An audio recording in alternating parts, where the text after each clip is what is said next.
Our story begins in a world in which heroes use swords and magic. These are the planes of the heroes. At that very moment, that place is involved in a massive large-scale war that the Queen of the Demons has launched against all the races, and in this, two immense creatures were fighting a battle at that moment. With the help of the oppressive force of the Queen of the Demons, the attacks of his army cut through the cities of the other races like a hot knife through butter. Empires were collapsing one after the other, and at an astonishingly fast pace. Only the human race remained, but thanks to internal squabbles and rebellions, that empire also collapsed. They wanted all humans to surrender, and so, she without a shadow of a doubt became the most powerful demon queen in history. Her name is Elizabeth. With this, she also established her position as absolute commander of the entire world. Then the scene shifts to the human empire, where an old man is sitting with his staff in hand. He is in complete despair, telling Elizabeth not to think that she has won, because in the future, their hero will definitely defeat her, just as the legends say, until suddenly, he is hit hard by a kick, which causes him to fall and quickly spit up blood. And then, the bespectacled man who had just struck the man, speaks with a smile on his face, asking that man who is known as Professor Barrow to please come clean. He says that the Majesty simply doesn't ask, but she orders and asks if the professor has understood what he has just said. And that bespectacled man is known as the Prince of Human Royalty,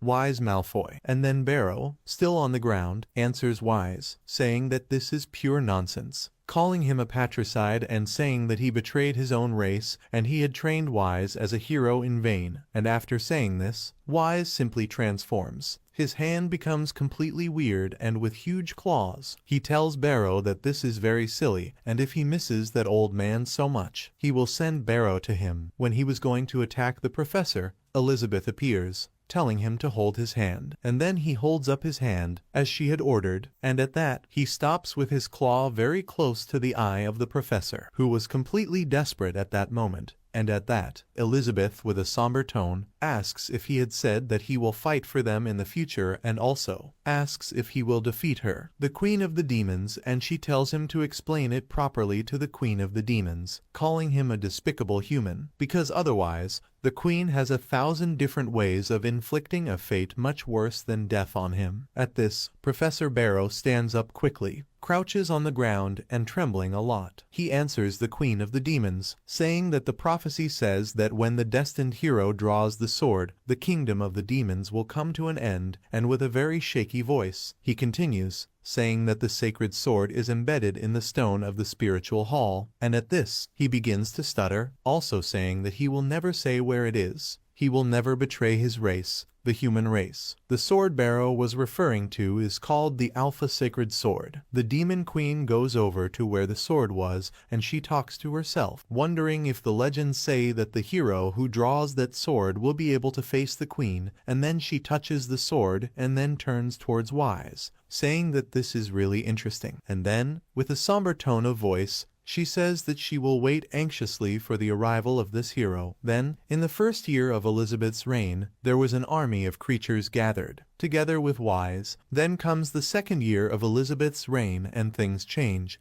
The third year, the fourth year was surrounded by snow, where the soldiers shivered a lot with the cold, and in the 5th year, autumn arrived, with the leaves starting to fall. And then, in the 15th year of Elizabeth's reign, some people were walking to enter the kingdom in which she was staying, and an ogre spoke to a man called Peter, saying good morning to the man, and saying that he had some very good magic meat in his store, and asked him to please stop by later, and Peter said that it was fine, no problem, and he had heard a lot about the quality of his ingredients. And at that, a humanoid reptilian was very worried, telling himself that he had a little problem, because he was late and he just couldn't miss the test for the leading role. Under the absolute rule of the Queen of Demons, all the bloody past and differences have been abolished. Everyone is on an equal footing, no disputes, everyone manages to live in harmony to grow together. And at an accelerated pace, the planes of the heroes began to flourish. For this reason, everyone began to fear a factor that would destroy such peace. So the anti-hero alliance was formed. They are vehemently against the arrival of the hero of the prophecy. Then the scene changes to the empire of the demons, which was the former empire of the humans. and there sat the queen of the demons on her throne. At this, she asks if anyone present has any news of the hero of the prophecy, at which point the chancellor of the elven race, called Twilia, says that she was there to report to the majesty that they, the elves, have already mobilized 3 search bugs, but have not yet found any information about the hero of the prophecy. At this, the chancellor of the dwarven race, known as Heimerdinger,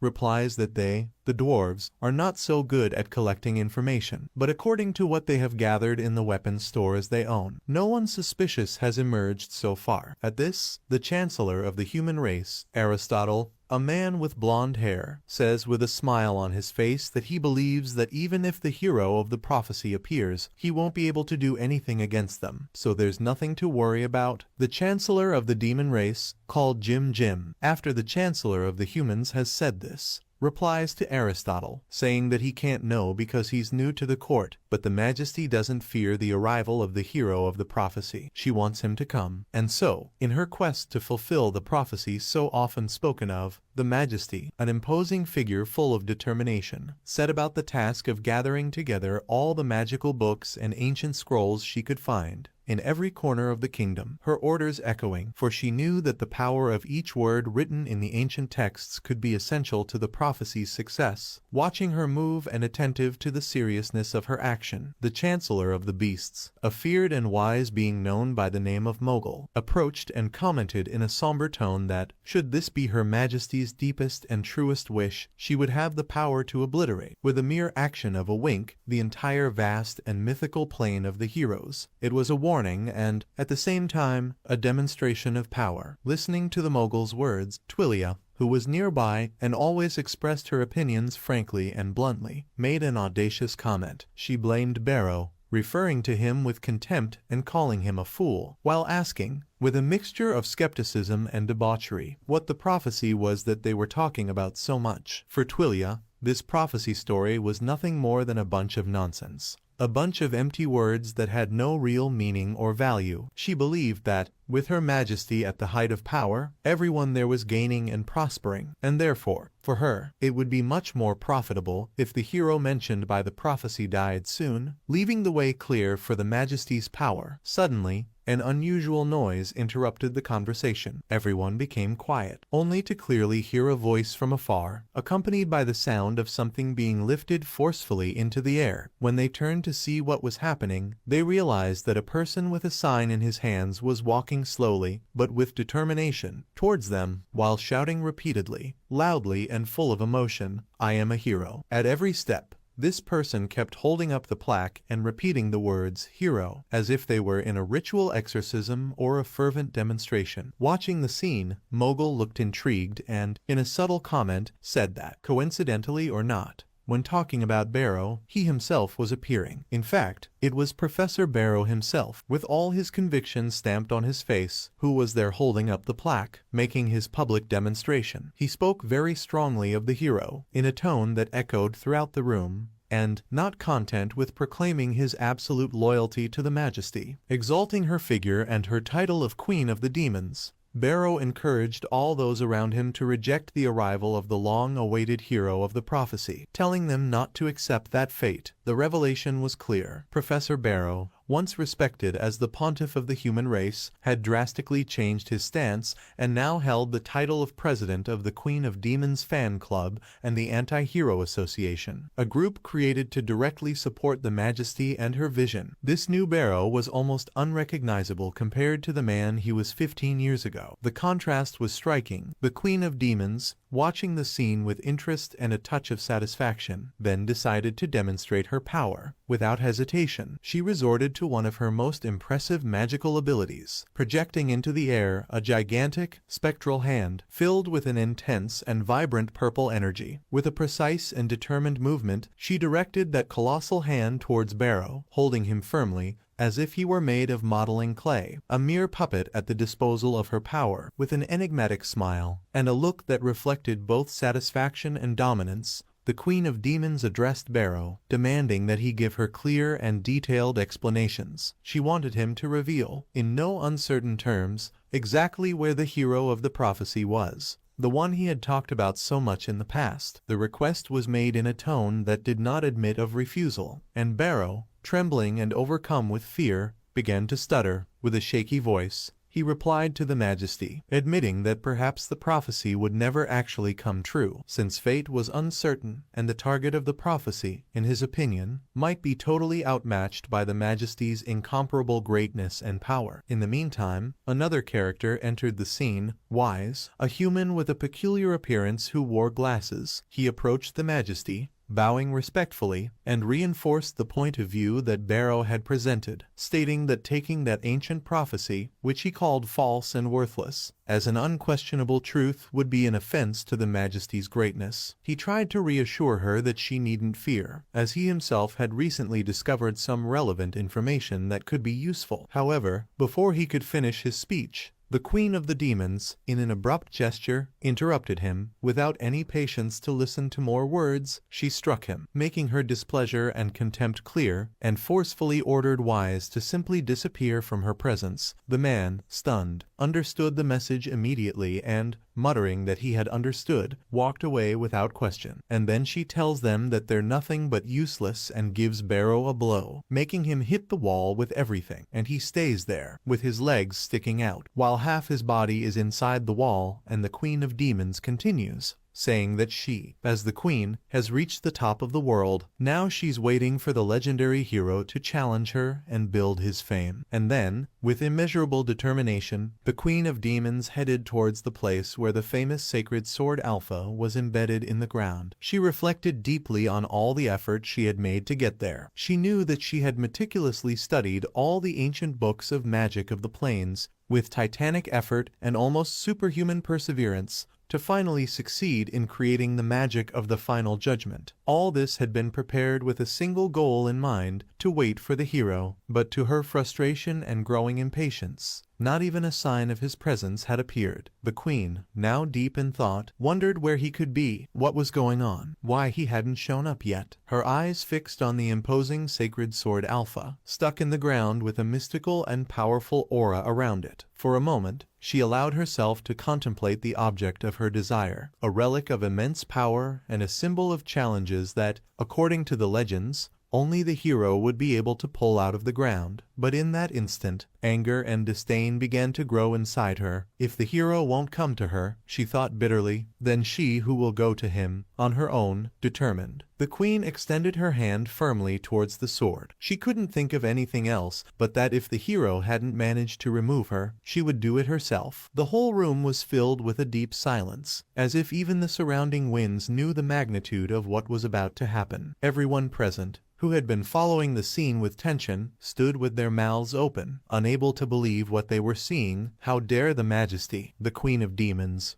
take up such a sacred sword, so shrouded in mysticism? The room was full of people who feared that the act of touching the sacred sword would bring something catastrophic, something unpredictable. Some even tried to intervene, asking her not to do it, not to commit such an irreversible act. The queen, however, was determined, and her evil energy, an immense flow of dark power, began to spread through the room, the pressure increasing understandably, with the energy exhaling and invading the space. With a cry of effort, she made the move to pull out the sword, using all her strength and power. She wanted to prove that it wasn't just the hero who had the right to touch that sword. She herself, the Queen of Demons, would be able to do it. One of the chancellors, someone much more cautious and concerned for the safety of the group, quickly positioned himself in front of the others, using his shield to protect them from any adverse effect that might arise from the reckless act of their sovereign. Barrow, one of those present, and without hiding his fear, shouted in a trembling voice, calling the chancellor a filthy lizard, an insult that came loaded with panic and a plea for protection. Although he knew that begging would be in vain, he asked, with evident anguish, for the queen to protect him too, because the fear of seeing that sword taken away seemed an even greater threat to him. In the background, Twilia, watching the whole situation with her heart pounding, could hardly believe what was about to happen. She looked on, not believing that the Queen of Demons was really about to touch the sacred Alpha Sword, something that many thought impossible or unthinkable. But, with the energy emanating from Elizabeth, things began to change rapidly. She continued to pull the sword with an uncommon force, until finally, after one last burst of energy, the sword was removed from the ground. With a victorious smile, the Demon Queen, sword in hand, let out a laugh, her voice, now filled with a disdainful tone, echoing around the room, as she sarcastically wondered who had said that only the hero would be able to remove the sacred Alpha Sword. But, at that very moment, something different happened. The Demon Queen stopped laughing abruptly, and her eyes widened with surprise. She was having a vision, something that manifested before her eyes, like a clear image revealing the hero's exact location. The vision was clear and precise, showing where he was. And in a moment of epiphany, Elizabeth realized where the hero was hiding. She then, with a firm hand gesture, reached out to use the magic of the abyss, a powerful teleportation spell. With the necessary concentration, she prepared to make a quick and forceful movement, taking herself to the place where the hero was. However, before she could leave, Wise, who had always been loyal to the Queen, shouted desperately, calling her name and asking her to stay by his side. He wanted to go with her, to accompany her, but he knew he wouldn't be able to stop his sovereign's actions. He ran towards her, trying to reach her before she got to the place. But it was too late. The Queen of the Demons had already teleported, and at the same moment, she had disappeared from the room, leaving everyone stunned and without a floor. Wise stood still, feeling the weight of her absence and the impotence that suddenly invaded him. He was lost, not knowing what to do, now that his queen had left without him. As the scene unfolded,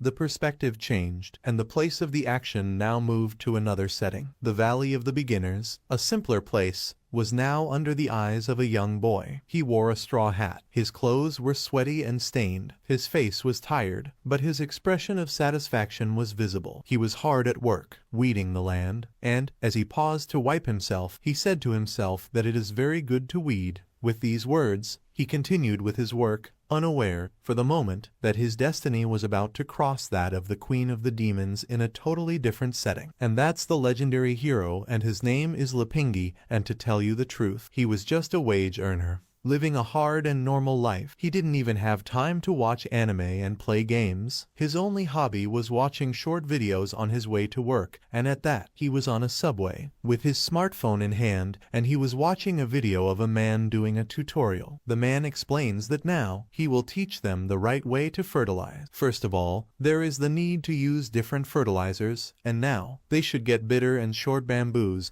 and that's how they make liusiphon. He also thinks that that rabbit seems to be suffering from the heat, and so they should take it to the river to see. And at that, Liping watched the videos with a smile on his face and said to himself that that was a good life, and he wanted to live that way too, because it seemed that the calmness of the countryside was something that fascinated him. And suddenly, he, who was in the subway, ended up in a completely different place, with dragons flying in the sky, and that's how he ended up in that world. He looks to one side and to the other and is completely frightened, because he was in a subway until a few seconds ago. He based himself on the tips of the system for beginners. He learned the basics to survive in that place, and in all honesty, he didn't know much about that world, but that didn't matter much at that point. After all he wanted was to have a life as a farmer, and he already feels lighter in his body. He's much better than he was in his old job. Until suddenly, the system panel says hello to young Liping, calling him a player and telling him that his training is over and he has all the conditions to leave the village. And then the system asks him to please start his adventure, and the protagonist, seeing this, comments that he didn't quite understand, asking why he had to leave, because the way he was,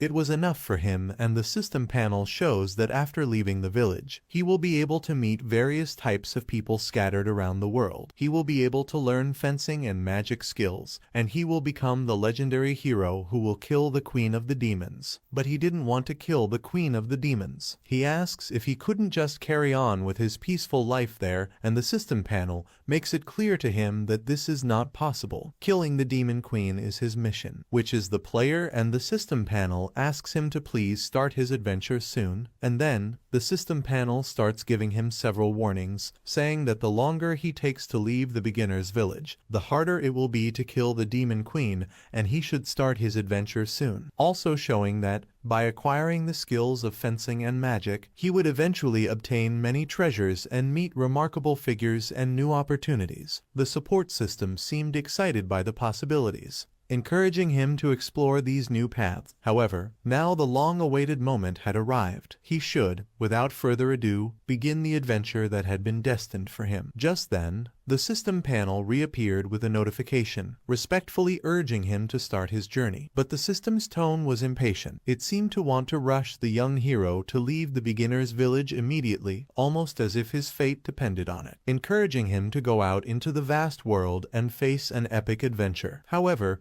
the system couldn't do anything but keep repeating the same request, and so it just became a nagging, insistent voice for him, who was absolutely annoyed and, in frustration, muttered to himself that the Queen of Demons could go straight to hell. In reality, he was completely satisfied with the lifestyle he had finally achieved and which fitted in perfectly with his dreams. Thanks to the special time distortion barrier that surrounded the beginner's village, he knew he was hidden and protected from any outside interference. The barrier was so powerful that, within it, the days lasted much longer than the normal 24 hours, which allowed him to enjoy everything he really loved doing and thus have plenty of time to devote to what he considered truly important. He then devoted himself passionately to simple activities, such as weeding the land, hunting animals for sustenance, forging tools with his own hands, and meditating in peace. However, until that moment, he still knew nothing about fencing or the complex arts of magic, and for him, this lack of knowledge wasn't a problem. He sincerely believed that, as he wasn't going to embark on any great adventures anytime soon, these skills wouldn't have any importance in his peaceful life. Thus, by exchanging the points accumulated from the beginner's tasks he had already completed with dedication, he managed to build, from scratch, a perfect little farm, exactly the way he had always wanted it, with every detail thought out for his comfort and sustenance. However, for the system panel, this peaceful routine was a real horror. Constantly,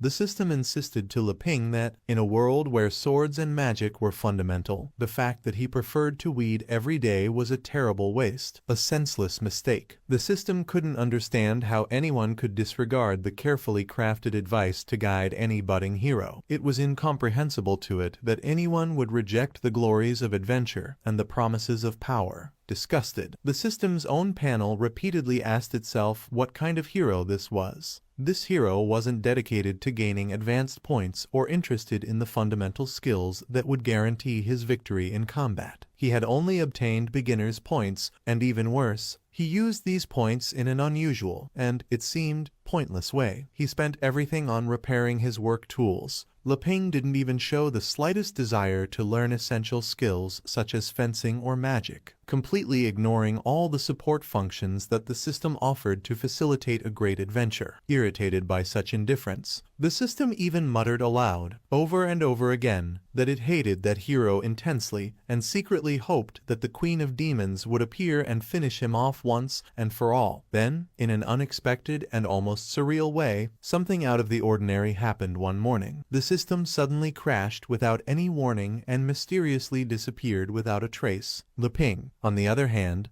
didn't seem at all bothered by the absence of the system, and continued with his routine, calmly weeding the plot as he did every day. Satisfied, he thought to himself that everything was fine, that his life was exactly as he wanted it to be, free from external pressures. In the middle of the task, he heard his stomach rumbling, signaling that he had been busy all day, and that it was only then that he realized how hungry he was. Looking around, he realized that he was running low on wood for the fire and, determined to solve this, decided to look for some more. So he headed for the place where he stored the logs and, as he approached, he remembered that he had forgotten his axe in the area where he had cut firewood that morning. Until suddenly, red lightning began to fall from the sky. As if a storm was coming, it quickly caught Lepingi's attention, and he looked up to see a kind of spiral forming, and at that, he said that he didn't stand a chance and didn't expect it to be, until his speech was cut off, and the Queen of Demons appeared and saw him, and said that there he was,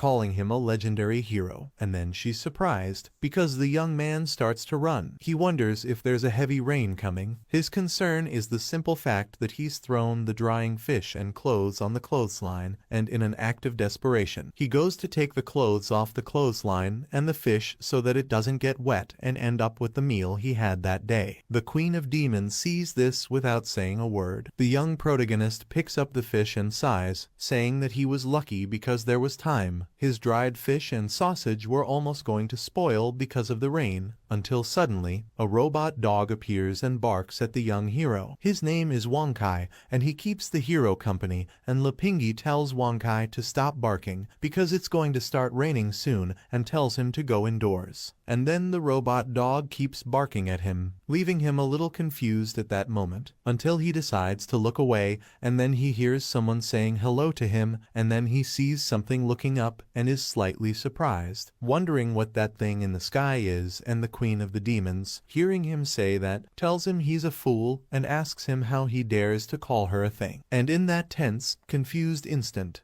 Lipingi felt a slight chill, becoming slightly apprehensive as he answered the Queen of the Demons, his voice laden with hesitation. He began to say that it wasn't exactly what she was thinking, and, a little embarrassed, he apologized, explaining that he hadn't been able to see things clearly, as if his perceptions had been dulled by something he couldn't fully understand. He wondered how the Demon Queen, a feared figure and symbol of pure evil power, had managed to invade such a protected place. For him, the beginner's village was undoubtedly a safe haven, an inviolable space that kept him isolated from any external threat. While Lipingi tried to understand what was happening, the Demon Queen, holding something in her hand, watched him with a dark, appraising gaze. With a tone of voice that mixed malice and determination, she spoke directly to him, ordering him to get ready, because she wanted to test his abilities. It was as if she was curious to see what the legendary hero was capable of. Without giving any further explanation, the Demon Queen quickly channeled her power and, with a precise and ruthless movement, directed the sacred Alpha sword directly towards the young hero. Confused, he wondered what exactly she was talking about, trying to understand the situation that was unfolding before him.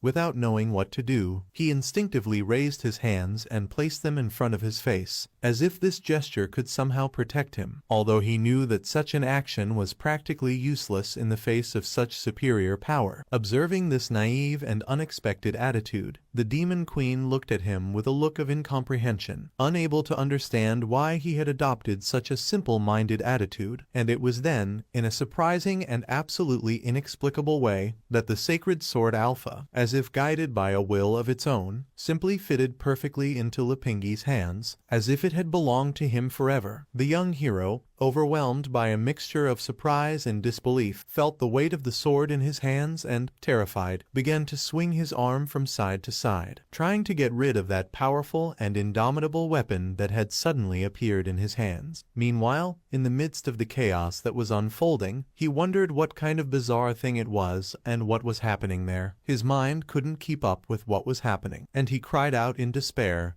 wondering what the hell it all meant. The Queen of Demons, Elizabeth, watched the scene with a puzzled expression, and, internally, she began to reflect on what had happened. She knew full well that the Alpha Sword only bound itself to those it recognized as worthy and deserving of its power. Faced with the scene, Elizabeth thought that perhaps she wasn't wrong about the hero's identity, although she continued to doubt his abilities, since, to her, any of the soldiers under his command possessed a far greater amount of magic than he did. Yet the Queen of Demons couldn't help wondering if, by any chance, he was hiding a deeper and greater power than it seemed at first glance. It was then that, with all her stateliness and a sharp gaze, she formally introduced herself to the young hero. Her tone of voice laden with a menacing pride, she declared herself to be Elizabeth, the most powerful demon queen that had ever existed in the history of all ages, and bluntly announced that this would be the day of her death, for she had come all this way exclusively to exterminate him. Upon hearing these words, the young protagonist was completely paralyzed with shock, stunned by the revelation. He could hardly process what he had just heard. He wondered, in a confused thought, how it was possible that the Queen of Demons herself was present in that place. He wondered about the motives that brought her there, what she could want with someone like him. After all, He had never left his village. He was just trying to live his life in peace, the way he had always dreamed. At that very moment, in the midst of the tense atmosphere and the unanswered questions, Lipingi's robot dog began to bark repeatedly in Elizabeth's direction, as if it were capable of protecting him from such a powerful entity. In a fit of desperation and nervousness, the young man turned to his dog and, in a distressed tone of voice,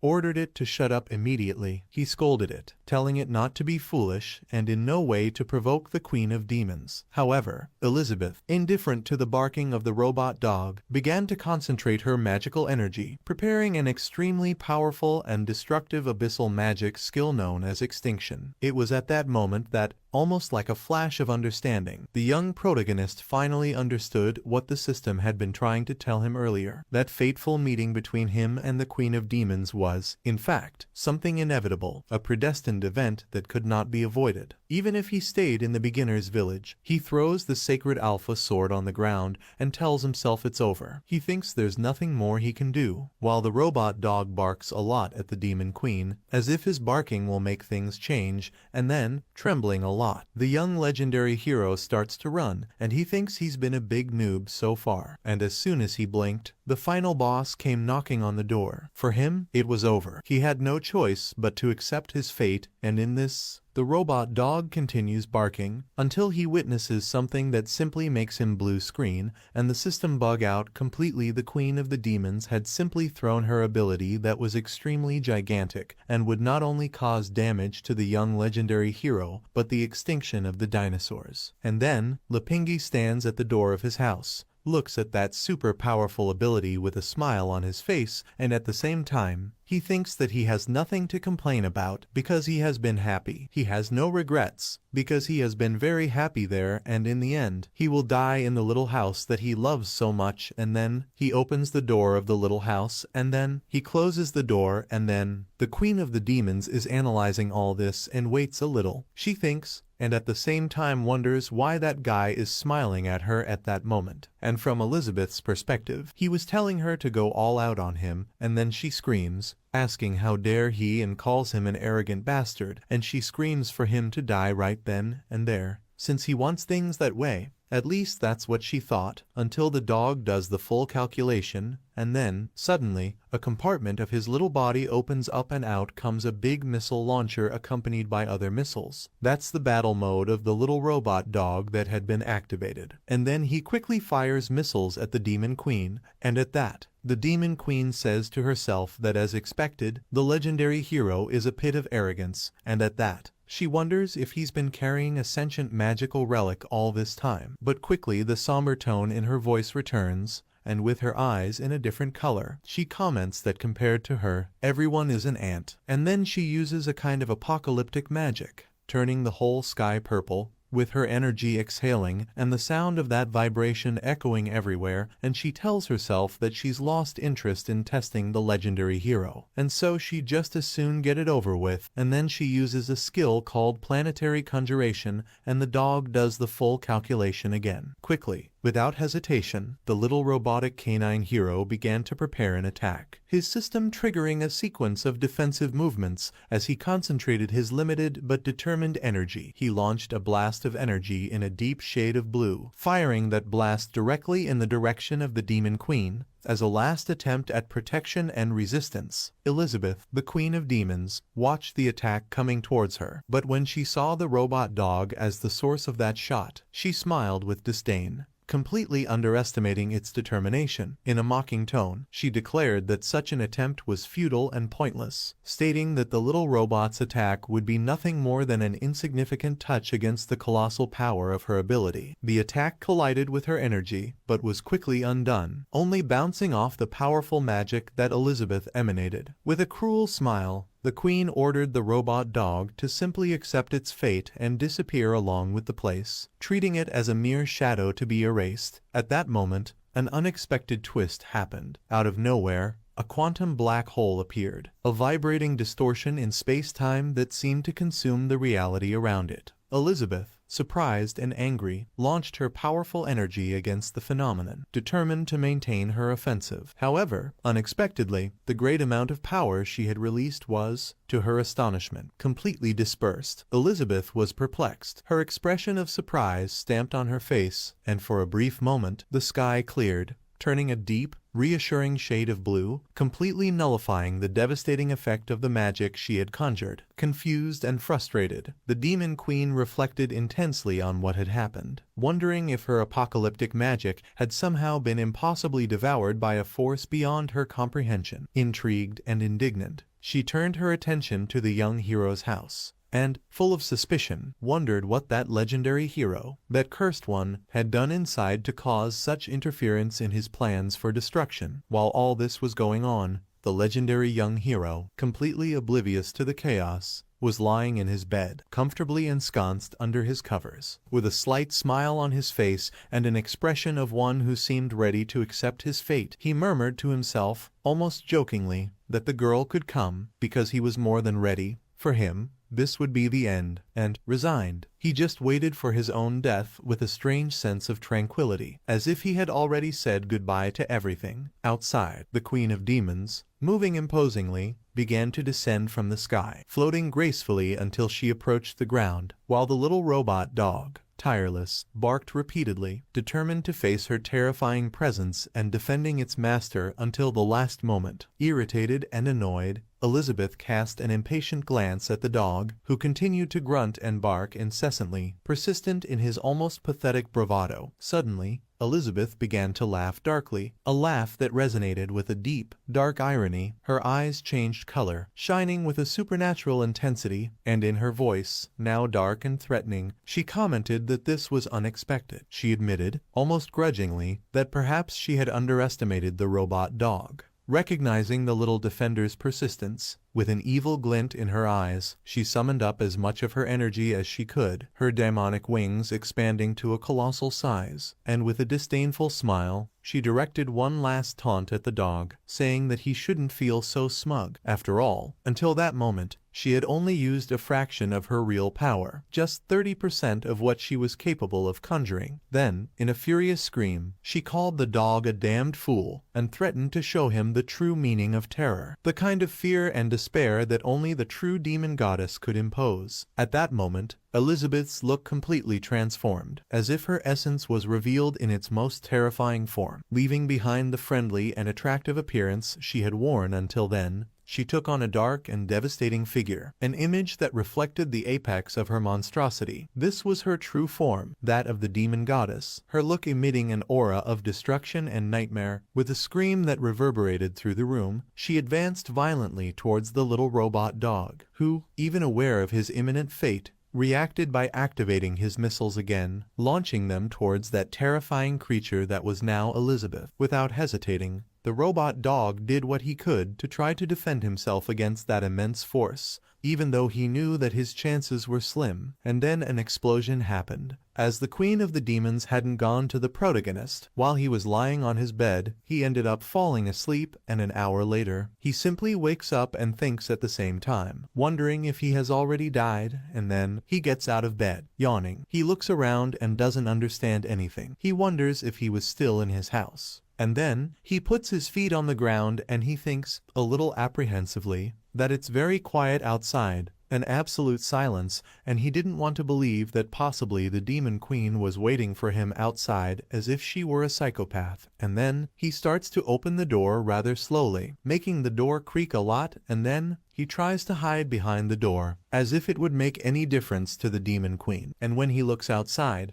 he just sees a lot of smoke, and he witnesses the Demon Queen holding the poor robot dog by the head, piercing the poor thing's screen, and at that, the legendary hero screams for Wonkai, and then, the Demon Queen throws the poor robot dog on the ground as if it were a disposable cup, at which point she looks at the legendary hero and apologizes to him, saying that she has completely obliterated Lapingi's proud magical relic, at which point the young legendary hero begins to tremble. His voice is completely choked up, and he tells her that it's all right and asks her if she wants to sit down and talk about it, and she tells him that she can do that after she kills him, and at that, She thinks it's unforgivable. She wonders how that guy dares to make her reach her limit, and she wonders if this is the end of her story, the end that had been prophesied, until suddenly she falls to the ground, leaving the young legendary hero surprised. He shouts at her, calling her a girl, and quickly he goes to Elizabeth. He lifts the Queen of Demons and tells her that he has caught her, and then he asks her if she is all right, and suddenly something starts to happen. Elizabeth's horns start to disappear,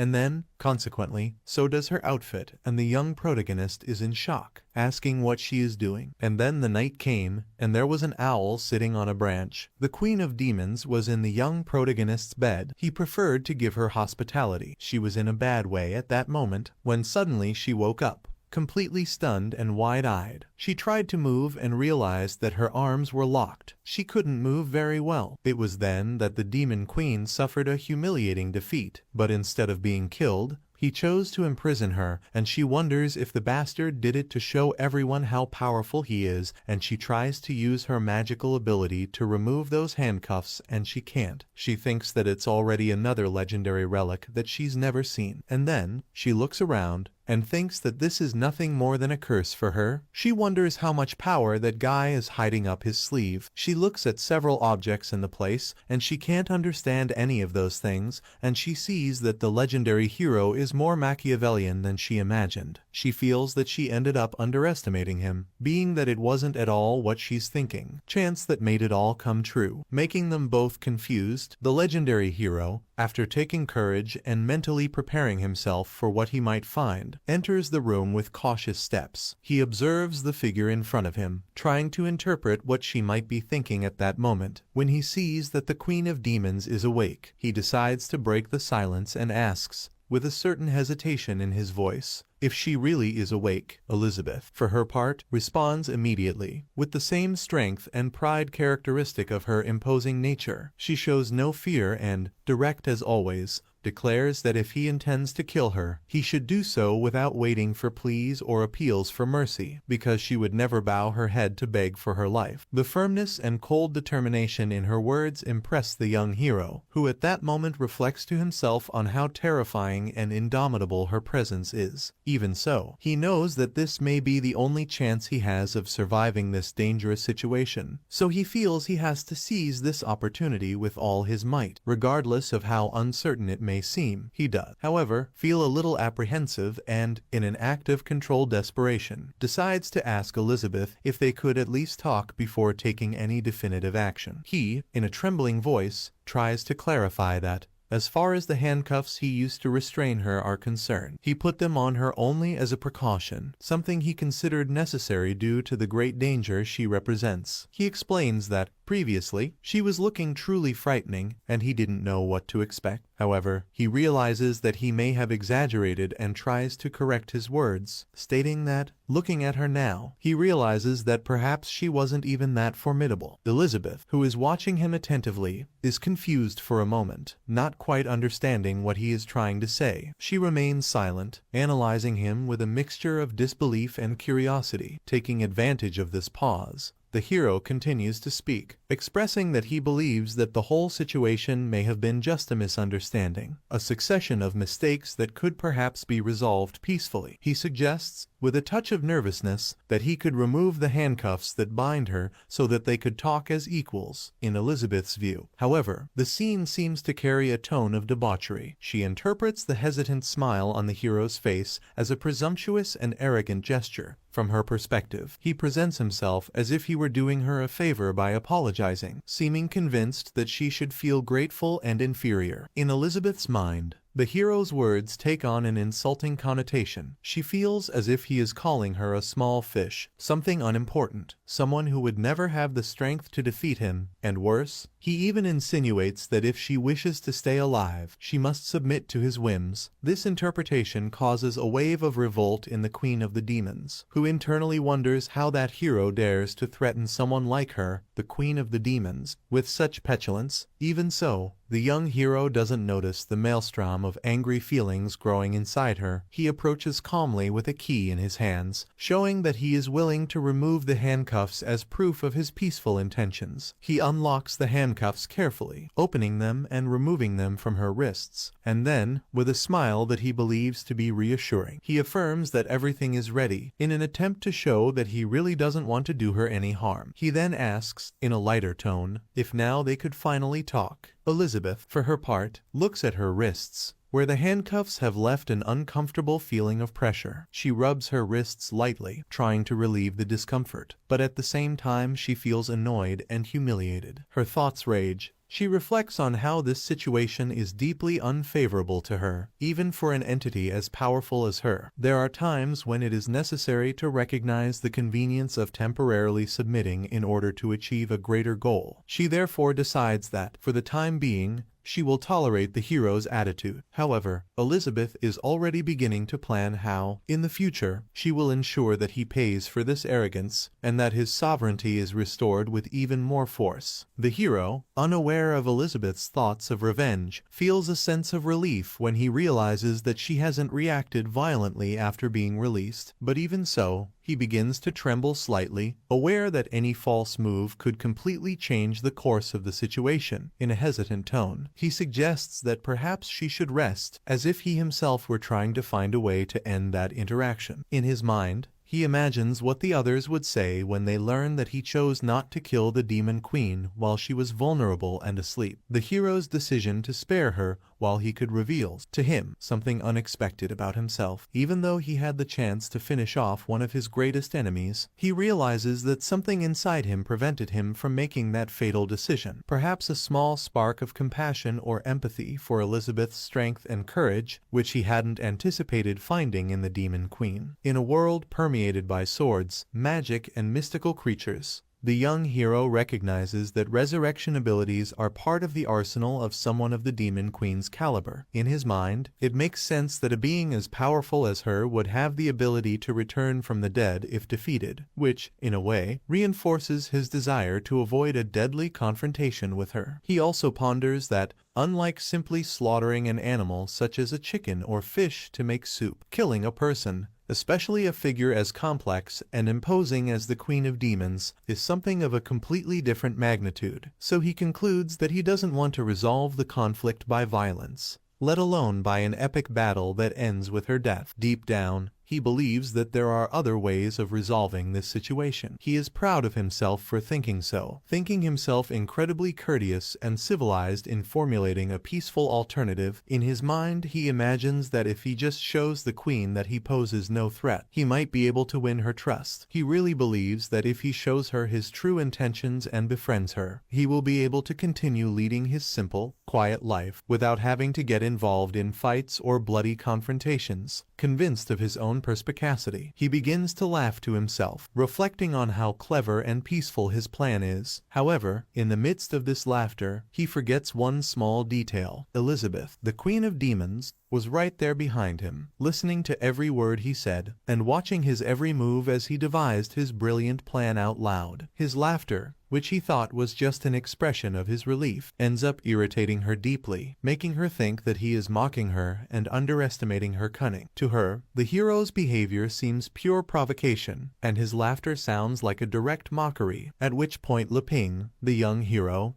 picks up his faithful companion, the robot dog Wankai, and examines him sadly. He laments that Wankai has ended up becoming a pile of garbage after so much dedicated work. Little does he know that, for Elizabeth, Wankai's presence is not merely a friendly robot. She believes him to be a magical relic of immense power, perhaps the hero's most valuable weapon. She decides to question him about this, and, with a disdainful tone, asks if that object, which she refers to as the robot dog, was really the most powerful of his magical items. The question leaves the young hero a little confused, and he finds himself momentarily speechless. After all, for him, Wankai is just a simple robot, an unpretentious creation made during his free time, nothing more. He doesn't understand why Elizabeth would be interested in the robot dog, let alone why she would consider it a magical relic, but, not wanting to appear ignorant, he smiles and replies in good humor, confirming that yes, Wankai could be considered one of his most recent works. The unpretentious answer takes Elizabeth completely by surprise. In her mind, she interprets it as a clear sign that the hero has relaxed and let his guard down. After all, not only has he freed his bonds,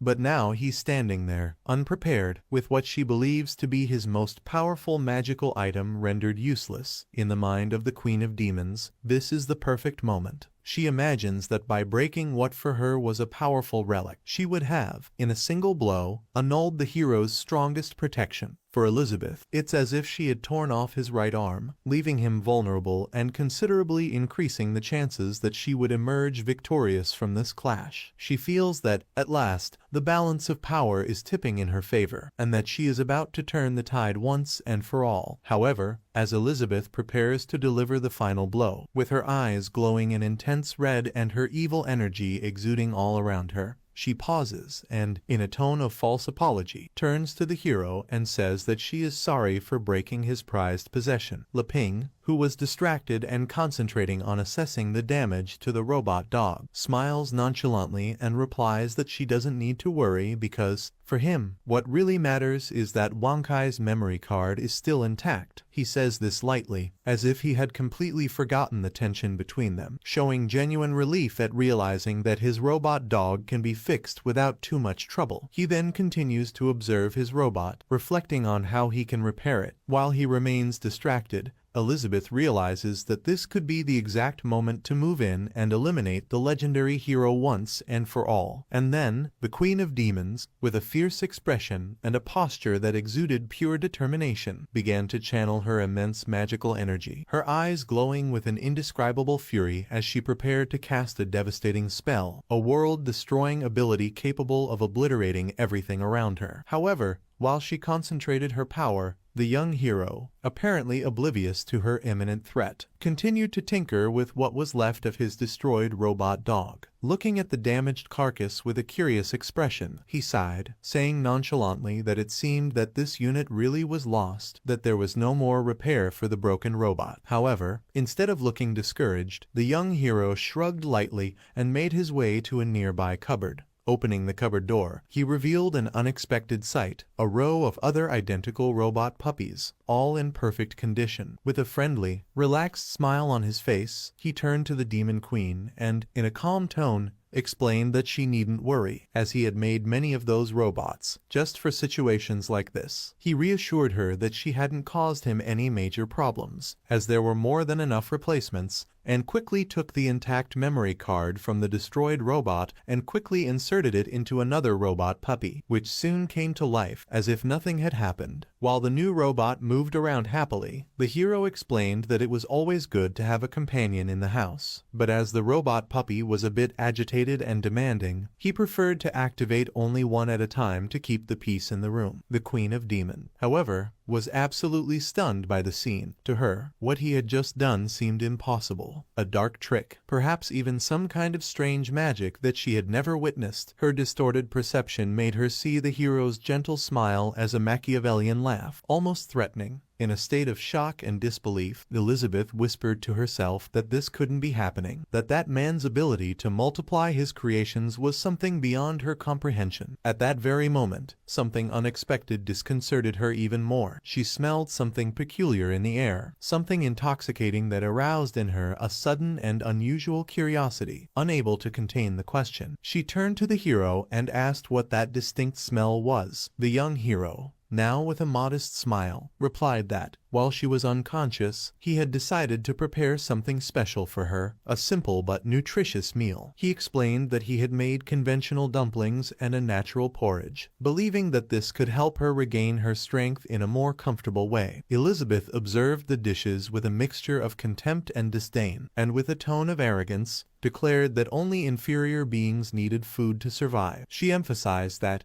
being a queen of demons, she had transcended this need, and that her power dispensed with such weaknesses. However, as soon as she had finished speaking, her stomach, almost betraying her determination, let out a loud and audible growl, which left her momentarily disconcerted. Not knowing how to react, she felt slightly embarrassed. Although she tried to remain impassive, the hero, who had noticed the scene with great enthusiasm, commented excitedly that the porridge and dumplings were prepared with fresh vegetables, picked directly from his small home garden, and that he grew everything himself with care and patience. He emphasized that the ingredients were natural, and that she could trust the taste and quality of everything he prepared. He saw this meal as an opportunity to strengthen ties, and believed that nothing could resolve a conflict better than a shared meal, a moment of harmony that would allow them both to relax and perhaps understand each other. Elizabeth, still reluctant, and with a proud posture, ended up giving in to curiosity and took a muffin, observing it carefully before bringing it to her mouth. As she chewed, she seemed to be testing, as if trying to resist the idea of enjoying such simple food. However, the surprisingly pleasant taste and the fresh ingredients soon captivated her in an unexpected way, and as the seconds passed, she put aside her pride and began to eat with an almost childish voracity, allowing herself, however reluctantly, to enjoy every bite. The young hero watched the scene with a mixture of satisfaction and anxiety, because for him, this was confirmation that his culinary skills could make a difference. As he watched her eat, he thought to himself about the simplicity of the village and wondered if something so modest could really please the sophisticated palate of a demon queen. To his surprise, Elizabeth seemed completely involved, savoring every morsel and leaving the plate practically empty. She, who had always seen herself as a transcendental entity and beyond any mortal need, was now completely surrendered to the simple and tasty pleasure of the food that the hero had prepared for her. Upon seeing this, the hero realized that, perhaps, a small but significant victory had been won at that moment. The Queen of Demons thinks that with each bite, the juices of the meat explode in her mouth, like fireworks with a flavor so natural and untouched, and she can also feel a great deal of magical energy emanating from the ingredients and think that this world would possess such deliciousness. She feels relieved to eat a dish like that, thinking that it is so delicious that not even she, the Queen of Demons, can resist until the last bite. Suddenly, she swallows and quickly, her eyes go wide. Her eyes just glow, and she feels like a volcano has just erupted. It was an explosion of flavor to eat such tasty food, and she starts to shiver and says that it was so hot at that moment, and then she asks the legendary hero what he had done to that food. And at that moment poor Lapingi became completely distressed, to the point of biting off even the tips of his fingers, because he no longer had any nails, and he answered the Queen of the Demons, saying that he had only put a little pepper on it, and explained that he had done it because he liked it. And he asked her not to say that the queen didn't like pepper, because he really hadn't imagined that possibility. And she blushes and thinks that, as expected, his intentions were vile from the start. He's a Machiavellian hero who imprisoned her from the start and will now experiment on her, until Lapingi tells the demon queen that he already knows. He tells her that legendary eggs and porridge with pork help to reduce the spiciness, and at this, she is breathing hard and her cheeks are flushed due to the burning she is feeling in her mouth at the moment, and she thinks he is poisoning her with one hand and offering antidote with the other. He is playing with her, and she's seeing that there's no way out. But even though she's in such an uncomfortable situation, she wonders what kind of sensation it is, and then she decides to try the porridge,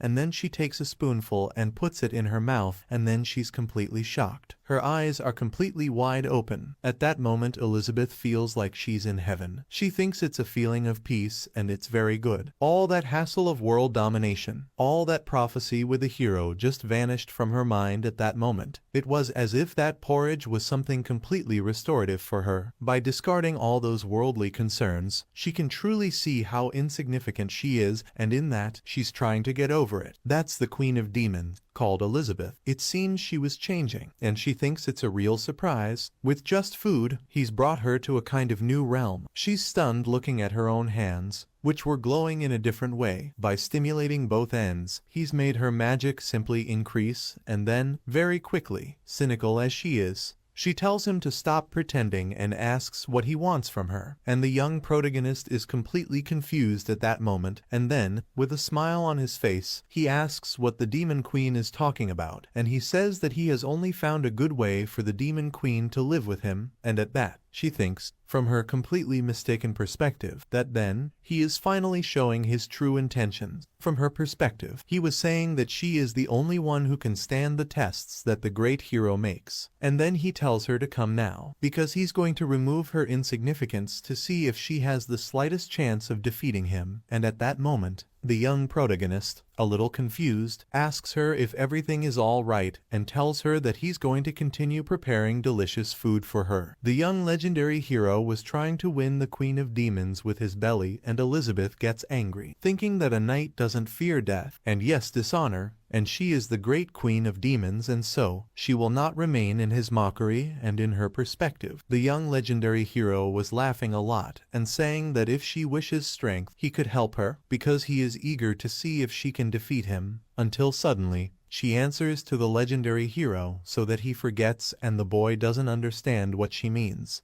telling him to just forget it. And at that, he is completely frustrated, practically crying inside, and he thinks that then she is still going to kill him, until suddenly she turns to try to get out of his bed, and then, with an imposing tone, she tells the legendary hero to listen well to what she has to say to him, and at that, he is visibly frightened at that moment, and she continues, saying that she agrees with his conditions, but it is not out of fear, but because she wants to reach the pinnacle of her strength. And Lapingi, in a cold sweat, thinks and at the same time wonders what she means by fear. He doesn't understand what fear she's talking about. After all, in his mind, she's the Queen of Demons, the all-powerful one, and she can do whatever she wants. And then, suddenly, Elizabeth simply changes. With a completely dark tone, she tells the boy that he shouldn't think that she would bow her head to him and be submissive while she lives there, for she will never allow her dignity as a demon queen to be violated, and even if she has to sacrifice herself, she will take him with her. And at that, the young hero is trembling, and then tells her that everything is fine, and asks if they can then start to get along. And at that, she looks at him rather suspiciously, and tells him that if he wants to continue with his experiments, he should feel free to continue, and she wants everything delicious that he can prepare. And the young protagonist tells her to be calm, because he's going to do it, and that's it. Night arrives in that little place that until then was protected, and then, after that terrible agony, a new day arrives. The young hero takes the sacred sword Alpha and cuts a wood in half using it, and at that moment, he was alone, without a robot dog, and not even the Queen of Demons. And with that, he thinks, and at the same time wonders what he should do now, because things have become a bit complicated. Since the Demon Queen invaded the protective barrier of the starter village, time has begun to flow gradually like the outside world. Time synchronization is not a problem in itself, but the absence of the protective barrier, it would be a disaster. Without the protection and the camouflage, the starter village was completely exposed to the dangers of that region, and he believes that the monsters in the vicinity seem to be quite powerful. So he continues to chop wood with the sacred sword Alpha, the sword that until then, according to the prophecy, would be used by him to defeat Elizabeth. But he thinks that due to the presence of the Queen of the Demons, no one has dared to attack yet, which means that once the Queen leaves that place, he will end up having to face those various monsters. Then, suddenly, Elizabeth calls him and says it's snack time and asks if he's had his snack yet, at which point the protagonist realizes that he's already on his way. He thinks that he needs the protection of the Queen of Demon, whatever the cost. It seems that it's easier for him to try to keep her close than to simply train in fencing and magic so that he can survive on his own in that vast world. And then, the scene changes to Elizabeth, lying on the sofa. She's holding the chips and watching the television. She's a bit fat, and she puts the chips in her mouth, and she says that she's tired of watching those recordings, and then she asks if the young hero didn't get anything new on that system of his, and then Lapingi answers her, saying that the system disappeared a long time ago, and then he goes to her with a bowl, saying that he prepared her snack, and then, at that moment, the Queen of Demons, Elizabeth, who was already quite comfortable and, truth be told, even a little heavy, answers the young hero in a lazy and slightly slurred voice, asking him to wait just a moment because she is already going to where he is. However, instead of simply getting up from the sofa and walking a few steps, she decides to use one of her great powers, invoking her majestic demonic wings. The wings suddenly appeared, shiny and imposing, and Elizabeth spread them with exaggerated grandeur, only to move towards the spot where the young legendary hero was standing, which was actually right there, just a few meters away from her. The scene was so disproportionate that the hero was dumbfounded, completely stunned, watching her float majestically through the air towards him, as if she needed to cover a long distance. He couldn't believe that she was actually using her powers so unnecessarily. He thought she could have simply got up and walked. Completely amazed, unable to disguise her astonishment. It seemed that Elizabeth was feeling so relaxed and lazy that she had opted for a grandiose mode of locomotion just to cross the short distance between them. When she finally arrives at his side, still floating in a pompous manner, Elizabeth looks at him with a slightly suspicious expression and, in a teasing tone, asks him what kind of poison he put in those potatoes.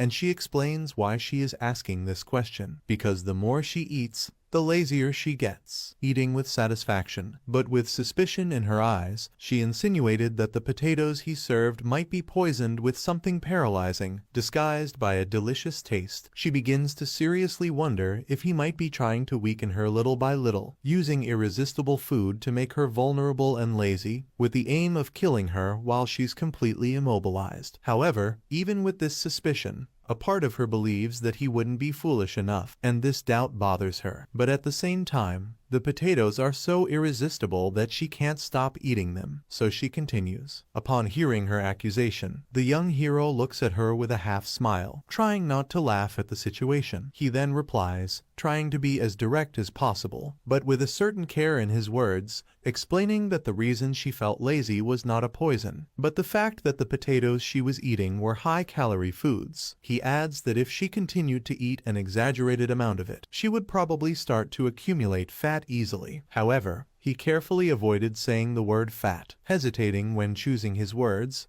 as he didn't know how she would react if he was more direct. But the Queen of Demons, Elizabeth, didn't let his careful tone go unnoticed, and with a slightly suspicious expression, she interrupted him, asking directly if he was implying that she would become fat. She then lowered her gaze and looked at her own belly, which, to her surprise and shock, was in fact bigger than she had remembered. She slightly squeezed the fat that had accumulated around her waist, realizing that perhaps, yes, she had overindulged a little, seized by a sudden determination. Elizabeth didn't hesitate, quickly snapping her fingers and invoking a complex and powerful magic called Deep Ocean Magic. Suddenly, a gigantic purple energy began to emerge around her, enveloping her body like a bright and intense aura. The young hero, completely surprised and frightened, watched that magical scene of transformation, not really understanding what was going on. With a look full of admiration and astonishment, he saw her using an extraordinary negative attribute conversion technique, a rare and incredibly advanced skill. She now had a slim and delicate waist, which made it clear that all that fat had been converted into a form of pure magical energy. She then commented with a satisfied smile, explaining to the hero that she had just transformed all the accumulated fat into magical power, an ability that few could even imagine possible. The young legendary hero was in a state of absolute astonishment. He can hardly believe what he has just seen and thinks to himself that it was truly amazing. He realizes that the magic was even more amazing than he could have imagined, and is fascinated to realize that, with a trick like that, it would be possible to avoid the effects of indulgent eating simply by converting everything into magical energy. Elizabeth, now relaxed and quite confident, lets out a small laugh. Watching his expression, she settles back into her seat with a triumphant look on her face and, in a slightly teasing tone of voice, asks the hero if he was disappointed with her special ability, as if she expected him to be somewhat disappointed that she couldn't make him lose control with something as simple as potatoes. The young man, however, surprises Elizabeth by starting to laugh too, replying that, in fact, it was she who was raising the subject, and that he, contrary to what she might think, was not at all disappointed. With a lightness in the air and the exchange of amused glances, he then invites her to continue eating together, so both, now with a curious complicity and respect for each other, sit side by side, sharing the moment and enjoying it. And the Queen of Demons looks at everything on the table with a smile on her face, and she also says that today's snack is perfectly to her liking, and she's not going to hold back. So she starts eating fast, looking like Goku, and Lapingi tells her that she doesn't have to eat that fast, until he realizes and tells her that if it's not enough, he can prepare more. He just doesn't care, and she can eat as much as she wants, and at the same time, he thinks he's going to continue living with the Queen of Demons for longer, and hearing the boy say that, she thinks, and at the same time wonders what he meant, and from her perspective, he had a completely demonic face, saying that she's too weak and she should put on weight before the slaughter, thinking that she was a little pig in a red wig. The mind of the Queen of Demons is very fertile, and at this, he says he's going to get dessert for her, and she slams her hands on the table. She thinks, and at the same time wonders how dare he's treating her like a pig. In the years she spent there, the legendary hero has broken her countless times, and she thinks she must have learned to tolerate his tricks by now, and they're going to have the decisive battle once again. And then, the young legendary hero was in the fridge, with a smile on his face. He turns to Elizabeth and tells her that this is her favorite pudding, and after hearing the boy say this, her eyes sparkle, with little stars in them. She sees the pudding practically glowing, and with hearts in her eyes. She asks him to give it to her right away. She thinks this is more than great, but is a little confused, because seconds ago, she was angry because she thought he was treating her like a pig, and the young legendary hero watches and thinks that fortunately, it's not difficult to deal with the Demon Queen. Just give her the right food, and she calms down, and suddenly, the scene changes to a man with a beard and white hair, who was running tirelessly holding the hand of a blonde girl, and there was a purple-colored creature behind them, until the creature launched an attack called a spiral cut towards the two, in an attempt to make them stop. And then the creature tells them to sew, and then uses a skill called the claw cage, leaving both the man with the white hair and beard and the blonde girl trapped at that moment, and then the man with the white hair and beard asks the blonde girl, whose name is Evil, to run towards the city, because she will be safe there and her old father will hold those creatures there, and the girl, after hearing the old man say this, has a completely shaky voice, telling her that she simply couldn't leave her father behind and run away like it was nothing. Her eyes quickly fill with tears, and then, with enormous bravery, Evil's father answers his daughter, saying that he had promised her mother that he would protect her no matter what, until suddenly, one of those hooded creatures uses an attack called Ghost Fire. And then, Evil's father, seeing that attack coming towards them, thought that he needed to end it quickly, and so, he would use the most powerful technique he has, and then, quickly, he holds up his sword and starts shouting, using a skill called Hero's Cut, cutting down one of the hooded and masked men in one fell swoop, leaving one of the creatures completely stunned at having witnessed it. And then, he quickly absorbs the creature that had been cut in half, as if it were a kind of modeling clay, now making the creature have two masks, and at that moment, Evil uses her archery skill and speaks very bravely that she will not leave her father there, no matter what happens. She will not abandon her father, and then, she launches a skill called Natural Arrows, to unleash some arrows conjured in a green color, and then the arrows simply hit the creature, but end up having no effect on those creatures, and then the girl's father says that she is no match for the apostles, and he doesn't know how long he will be able to hold them off, so he asks his daughter to get out of there right away, and suddenly the creature grabs the ground and gives a boost, breaking the ground and quickly appearing next to the white-haired old man. The creature punches the old man so hard that he flies a few kilometers, and Evil's eyes fill with tears. She calls out for her father, and the girl's father, completely injured and leaning against the wall, tells his daughter in a very shaky voice that she shouldn't worry about him and that she should hurry up and get away from that place. But instead of running away,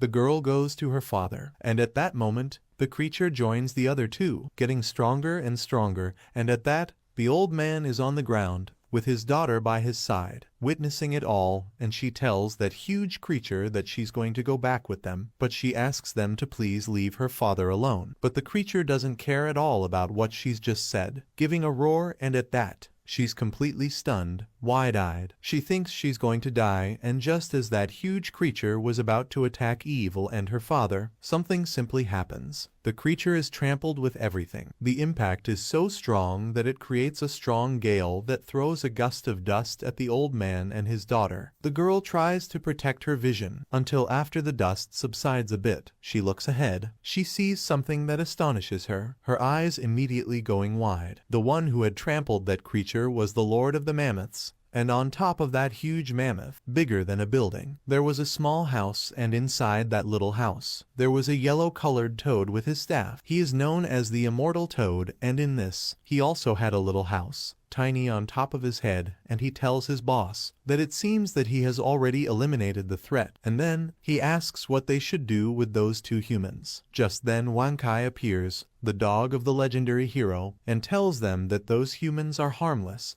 and they should take them to the master, as he will know what to do with them. Suddenly, the girl wakes up, completely frightened, screaming and saying that the monster is going, until she realizes that she was no longer in the place where those creatures were attacking them. She's lying on a bed, she's completely confused at that moment and asks herself where she is and where her father is. She looks at all those things in the place. She probably doesn't know what a Nintendo Switch, a television, and a PlayStation 5 are, until she realizes and gets completely worried, telling herself that now she remembers well that he was seriously injured, and if she doesn't treat his injuries now, he could do himself a lot of harm. And then, unexpectedly, young Evil, still a little disoriented from having just woken up, quickly gets out of bed with renewed determination. The only thing that occupies her thoughts is her father's condition, and she whispers to herself that he must stand firm. Driven by this idea, she begins to run around the room, calling out loudly to her father, with an anxiety that grows with every second. She opens the bedroom door with a quick impulse, and, as she steps out into the corridor, she can hardly believe her eyes. Her father is there, right in front of her, but in a totally unexpected position. He is in a dramatic pose, so exaggerated that it seems to have come straight out of JoJo's Bizarre Adventure. A posture so imposing and exaggerated that it radiates an almost luminous aura. Evil stops suddenly, completely perplexed, and without reaction to that surreal scene, staring at her father with a mixture of astonishment and confusion. She tries to assimilate what she's seeing, but she simply can't understand what could have led her father to act in such a strange and, to say the least, peculiar way. She wonders what the hell is going on, not knowing whether to believe what her own eyes are showing her. In the meantime, Lipingi, the legendary hero, appears and approaches the older man, looking at him with a gaze full of admiration and fascination. With a friendly air, he calls the white-haired man his uncle, showing great intimacy and respect. Then, in a curious voice, Lipingi asks the older man a question, asking if he never takes a rest day and suggesting that it might be a good idea to take a break from strenuous physical activities. However, the elderly man, but in excellent physical shape, answers the hero seriously, saying that keeping the body in perfect shape is absolutely essential for any self-respecting warrior. A good physical shape is something 100% fundamental for a warrior, he replies,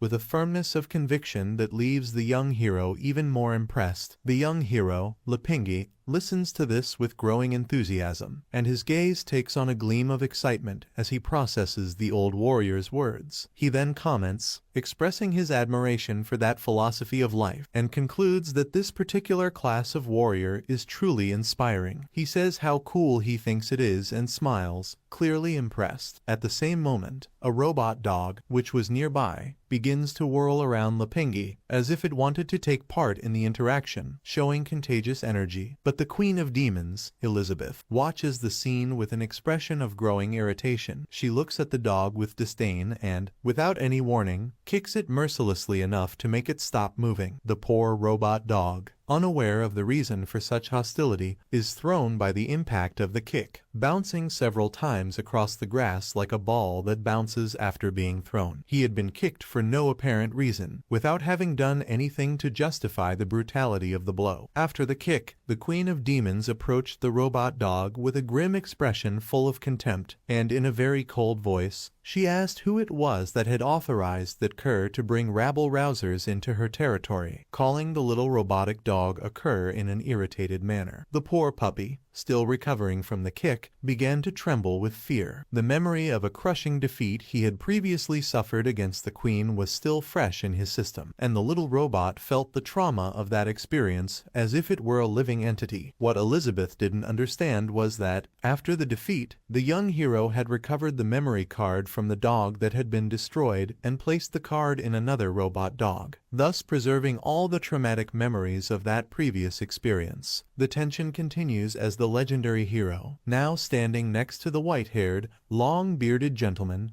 begins to touch the older man's shoulder with his index finger. Laughing lightly and complimenting the veteran warrior's impressive physique with a smile on his face, Lipingi comments that the old man's shape is up to date, admiring the older man's impeccable physical form. In response, the elderly warrior, clearly pleased with the compliment, smiles broadly and tells the young hero that, since he seems so enthusiastic, he won't hold back and will show him a bit more. And then, in an unexpected moment, he activates his special ability, known as Battle Fire of the Soul at 100%. In an instant, its energy explodes around him, completely tearing his clothes and revealing a muscular and incredibly defined physique, with muscles that could rival those of any bodybuilding champion. For Lipingi, the effect is so impressive that he feels as if he is in the presence of the Mr. Olympia champion himself, surpassing even the iconic Chris Bumstead, the famous C-Bum. The sight is so amazing that the young hero's eyes shine with emotion at the sight of the Lord's strength and power. Meanwhile, Evil's father continues to display a sequence of dramatic poses, similar to the poses of JoJo characters, radiating an impressive energy. Evil, who was standing next to him, still couldn't believe what she was witnessing. Completely confused and at a loss for words to express what she was feeling, she finally gathers the courage to ask her father, almost in a whisper, what exactly he was doing. Her father's response doesn't come in words, but in another exaggerated and vibrant pose, full of theatrics, as if he were on a stage. And so, while the Queen of Demons observes everything with a mixture of disdain and curiosity, the scene continues to unfold, with Lipingi and Evil both fascinated and stunned, in front of her father's peculiar and grandiose display of strength and style. And at that moment, an awkward silence takes over the place,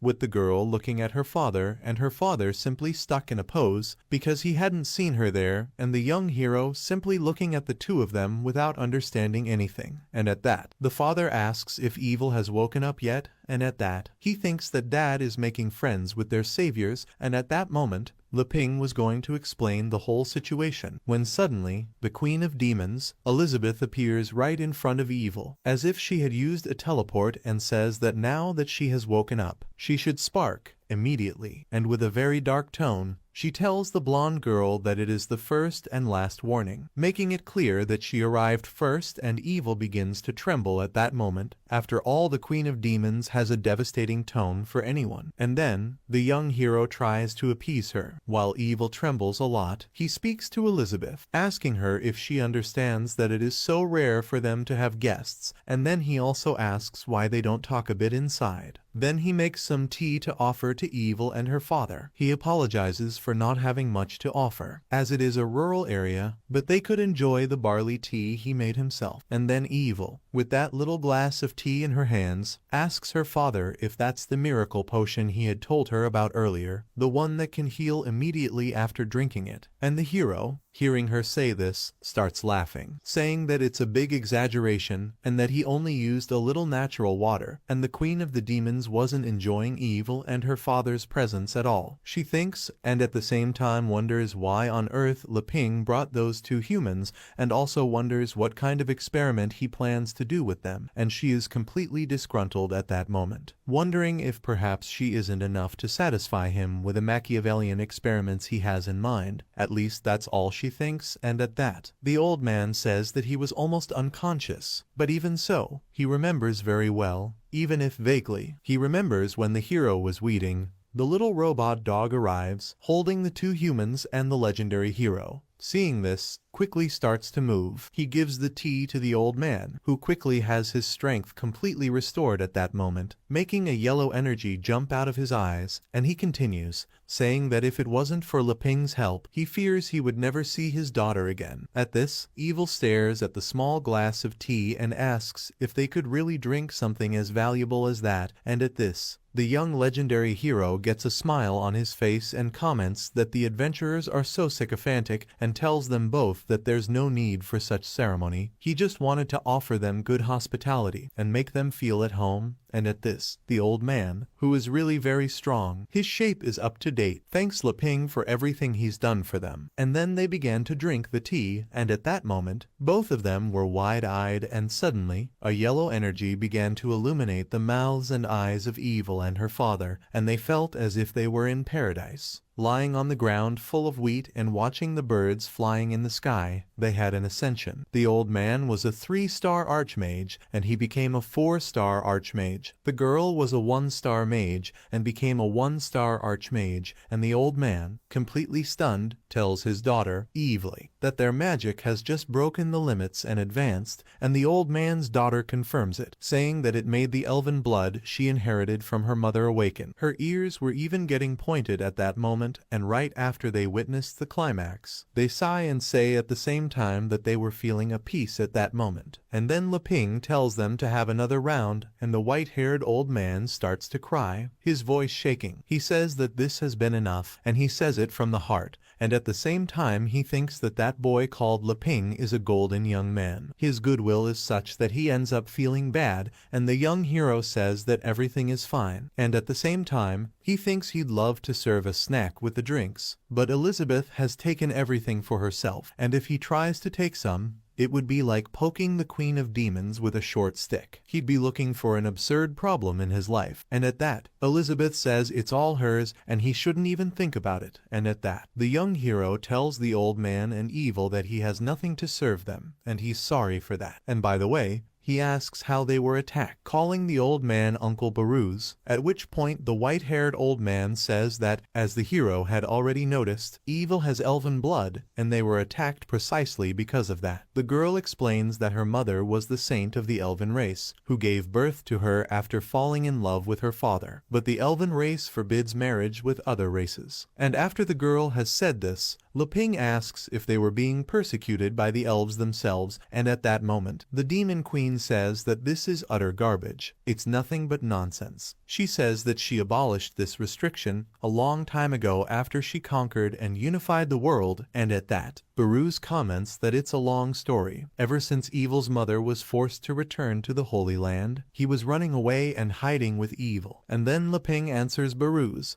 saying that he understood and says that even so, the elves found out about Evil's existence, and now they want to capture her, and asks him if he's right about that, and he thinks that in the end, it's a Romeo and Juliet from the alternative world, and the white-haired old man replies that they only spared the two of them because his wife made the sacrifice of returning to the elven tribe, and their pursuers are the emissaries of the Shadow Guild of the Demon Realm, and at this, the young hero asks what he meant by the Demon Realm and the Shadow Guild, and then he looks at the Demon Queen and tells her not to say that, and while she was having a juice, she interrupts the legendary hero's speech, shouting at him and pointing her finger at him, asking what he is trying to imply to her. At that moment, the young hero, still surprised by everything he is hearing, puts his hands together in a humble gesture, looking directly at Elizabeth, and, with a sincere tone, apologizes to her, the Queen of the Demon. However, does not seem to be moved immediately, maintaining an expression of seriousness while continuing to question Baruz, the white-haired old man who was in front of her. With an incisive voice, and without hiding his curiosity, she demands that Baruz explain that story in more detail. Elizabeth wants to know exactly how he is sure that it is the Guild of Shadows, specifically the Guild of the Demon Kingdom, and why they would be after the elves. The suspicion intrigues her deeply, and she is not content with vague answers. Baruz, noticing the intensity in the Queen's gaze, takes a deep breath before answering. He hesitates a little, but finally explains that there are dark rumors circulating in the kingdom. According to rumors, the Shadow Guild is carrying out secret experiments on humans and other creatures. These experiments are supposedly an attempt to bring back to life the legendary Queen of Demons, Elizabeth, the one who was responsible for uniting the world in an era of absolute power. He adds that these experiments involve elves because they are rare and extremely valuable sources of magic and other resources. However, what Baruz didn't know was that Elizabeth herself, who he believed to be long dead, was there, alive, right in front of him, listening to every word with razor-sharp attention. His surprise is great, but he tries to remain calm. In the meantime, Eve, Baruz's daughter, decides to intervene in the conversation, sharing a little of her own perspective on elves. She mentions that, because they are a rich source of valuable materials, elves have been a frequent target. Even she, who has not yet fully awakened the elven blood she possesses in her body, has already become the target of certain mysterious and dangerous interests. Evil speaks with a tone of frustration, aware that this value she carries attracts a series of threats that she still barely understands. While Evil speaks, the young hero begins to look at Elizabeth with a mixed expression of annoyance and skepticism, as if he were trying to put all the pieces of the puzzle together in his mind. He reflects for a moment and can't help wondering, or perhaps even suspecting, if Elizabeth herself hadn't somehow been the cause of all this. This suspicion bothers him, and he loses himself in his thoughts, which doesn't go unnoticed by the Queen of Demons. Elizabeth notices the young hero's questioning gaze, and, without hesitation, grabs poor Leping with frightening firmness. With a tone of voice full of anger, she glares at him and says accusingly that she already knows exactly what he's thinking. Leping, seeing the Queen's irritated expression and feeling the strength of her grip, becomes nervous. Quickly, he tries to appease the situation, replying that yes, of course she knows, and that he's not trying to hide anything. He hastens to assure her that everything is fine and asks her to take a deep breath and calm down a bit. The tension in the air is understandable, and as the two of them stare at each other in silence, Evil, still perplexed, looks at her father for an explanation. With a hesitant voice, she asks what, exactly, Elizabeth and Leping were discussing, trying to understand the context of that unexpected situation. Baruz, noticing his daughter's nervousness and perceiving her curiosity, immediately reprimands her, asking her not to pry and to remain quiet. He knows that this is a serious conversation, and that certain subjects are not suitable for her. At that moment, the Queen of Demons, with a thoughtful expression, observes the impact of just 1 year's absence. With an air of astonishment, Elizabeth comments that it only took this short period for profound changes, capable of shaking the balance of the world, to have taken place. With a thoughtful look, she asks rhetorically who it was that spread the rumor that the Queen of Demons was dead. Baruz, surprised by the question, looked at her without fully understanding the direction of the conversation. Not knowing what to think, he hesitated, but answered cautiously, asking if she wasn't dead after all. For him, the whole thing was confusing. According to the legends, Queen Elizabeth had disappeared around 500 years ago, and, in his view, if she were still alive, she would have returned to reign over the world, restoring her power and absolute control. The young legendary hero, on hearing Baruz mention the 500-year gap, goes into shock. Unable to process the information easily, he wonders, stunned, how something like this could have happened. For to him Elizabeth's presence there seemed to have lasted only a year and a few months. He is lost in thought as he tries to understand how time could have been distorted so drastically. While he reflects, Elizabeth, the Queen of Demons, remains quiet but clearly interested in all the conversation going on around her. Suddenly, she raises an intriguing question. Mentioning the rumor about her own death, she asks how exactly she would have died, referring to the rumor as if it were a distant tale. Evil, hearing the Queen's question, answers with a lower and more cautious tone of voice, as if he were stepping into unknown territory. She says that, according to the history books, the legendary Queen Elizabeth, who dominated and unified the world, was killed by the legendary hero of that time, a being whose abilities and powers were extraordinary. The revelation leaves Elizabeth silent for a moment, and she processes the idea with a mixture of interest and fascination. And Baruz continues, saying that it was said to have been a battle so deadly that it lasted a whole month, when finally the legendary hero sacrificed himself, leading the evil demon queen to her death as well, and thus protected the plains from the heroes. And on hearing this, the demon queen becomes furious. Red-colored energy quickly appears in her eyes, and with a dark tone in her voice, she asks how he dares to say something like that to her. And suddenly, the place where they are is filled with skulls with a reddish tinge, and at that, Evil is completely frightened, asking her father, with a choked voice, if they are in that field again, and the old man answers her, saying no, saying that this is pure bloodlust, And then, the Queen of Demons says that it is a lie, and the two, in complete shock at that moment, say that they understood very well what she meant. And Leping tells them both that Elizabeth is right, because he is the legendary hero, and at the same time, he thinks that's what the system had told him. And then father and daughter are even more shocked to receive that information, asking how that could be possible, and the young legendary hero continues, saying that Elizabeth in this case is the queen of the demons they were just talking about. It's so much information that they're foaming at the mouth, and then the demon queen looks suspiciously at Leping. From her perspective, he's laughing with an evil laugh, saying that they should laugh at that mongrel queen he's imprisoned over there, and that she's a fool. Her eyesight doesn't seem to have improved at all in a year, and suddenly, she slams her hand on the table, saying that's enough. She gets up and turns her back to the three people who were talking to her, and says that she's tired of being made fun of, and everyone shudders. After all, she's a haunting pit for them.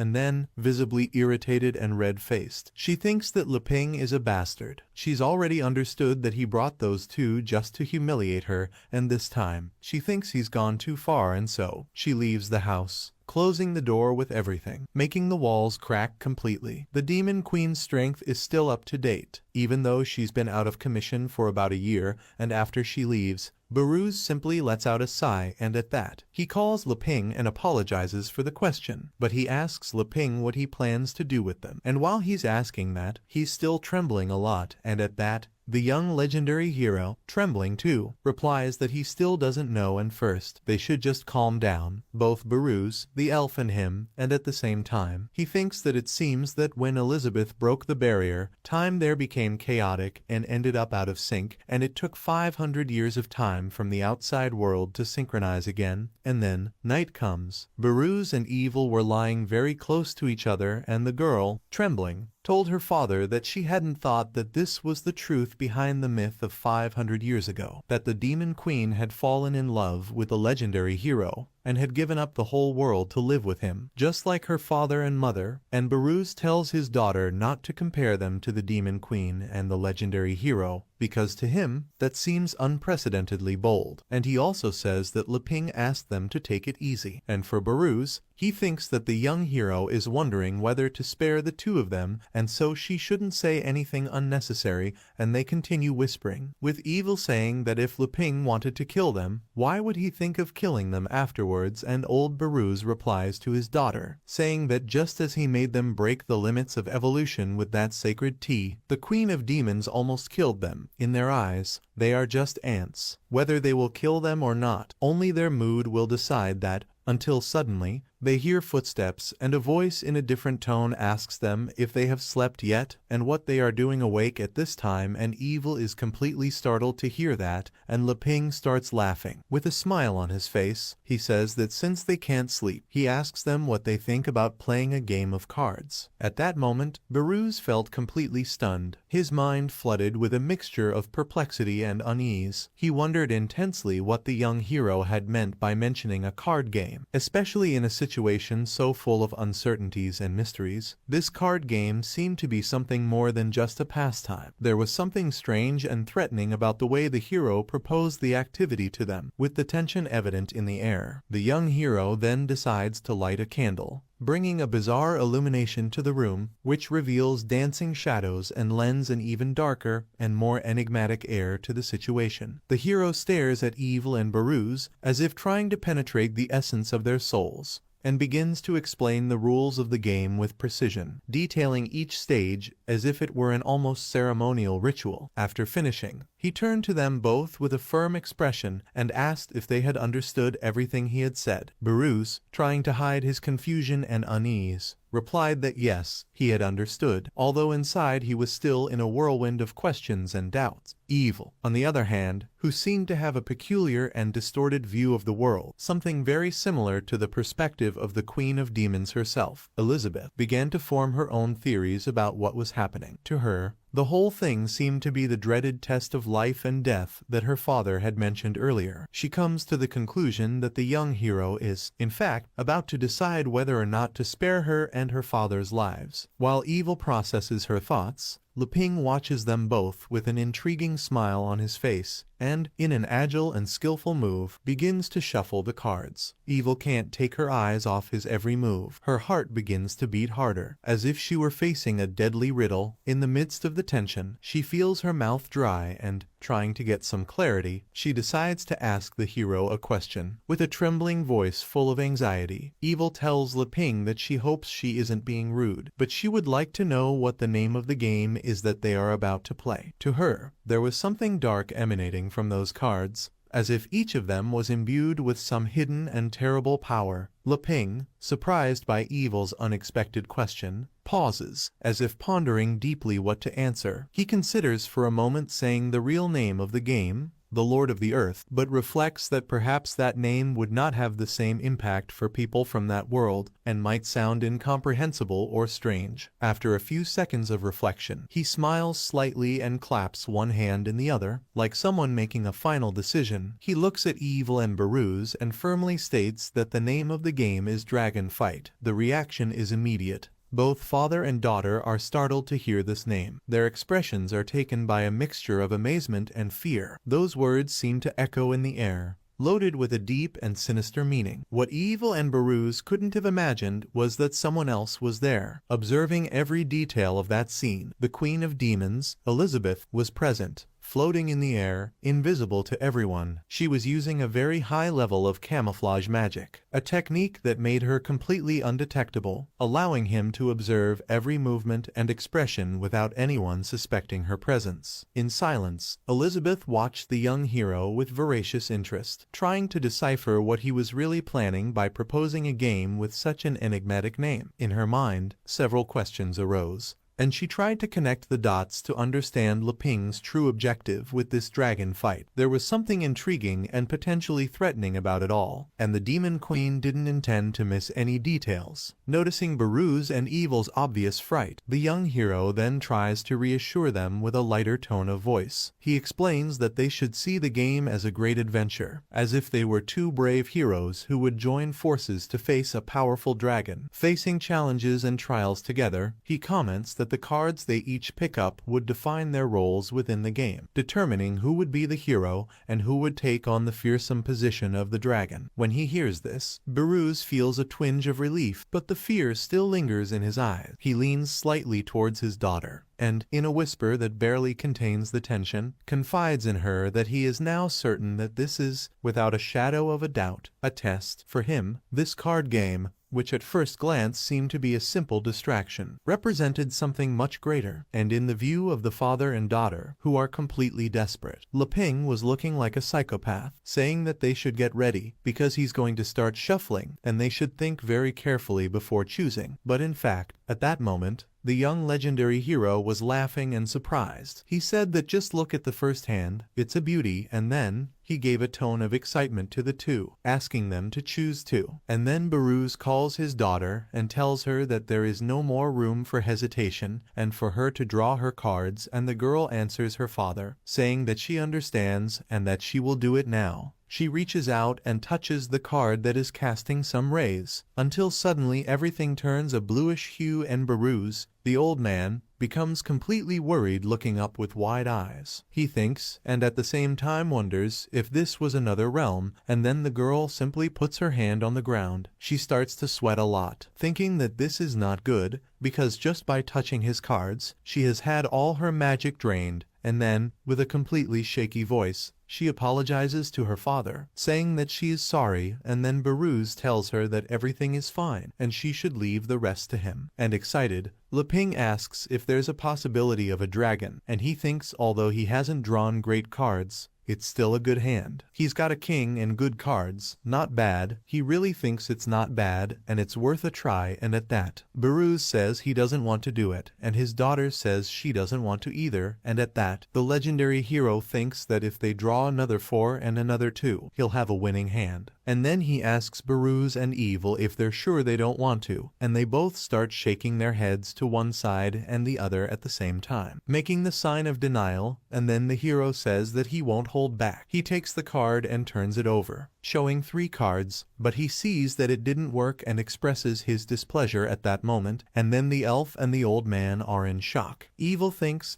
and at the same time wonders if Leping didn't like their performance. And then Leping says that he's going to start, and he's got an 8, and then he tells Baruz that it's his turn, and then Baruz starts looking at his cards and he's thinking. He thinks that as long as he can pass that test, Leping must spare them, so they can't just give up at that moment, and then he's surprised, thinking that every time they touch those cards, they need to offer the life force that they possess. And then he offers a jack card. Literally, the legendary hero just wanted to play a game of cards with him. But it seems that the situation in the mind of the old man and his daughter is a case of life or death, and at that, the girl gets very nervous, calling for her father, and at that, he tells Evil that he is fine and she shouldn't worry, and at that, the elf with a sad countenance on her face says that it will pass. And then, the legendary hero thought that in addition to the royal flush, there is a 7, a queen and 3-4 cards, a pair of 5s, only a 10 and a jack left. He wonders if he should break a pair or not. If he does that, he thinks that they will probably play 2, and then he will be at a disadvantage, and then he says let it go and says he will pass, leaving the old man Baruz completely in shock, wide-eyed at that moment. And then, visibly frightened, he asks Leping if he's sure about this,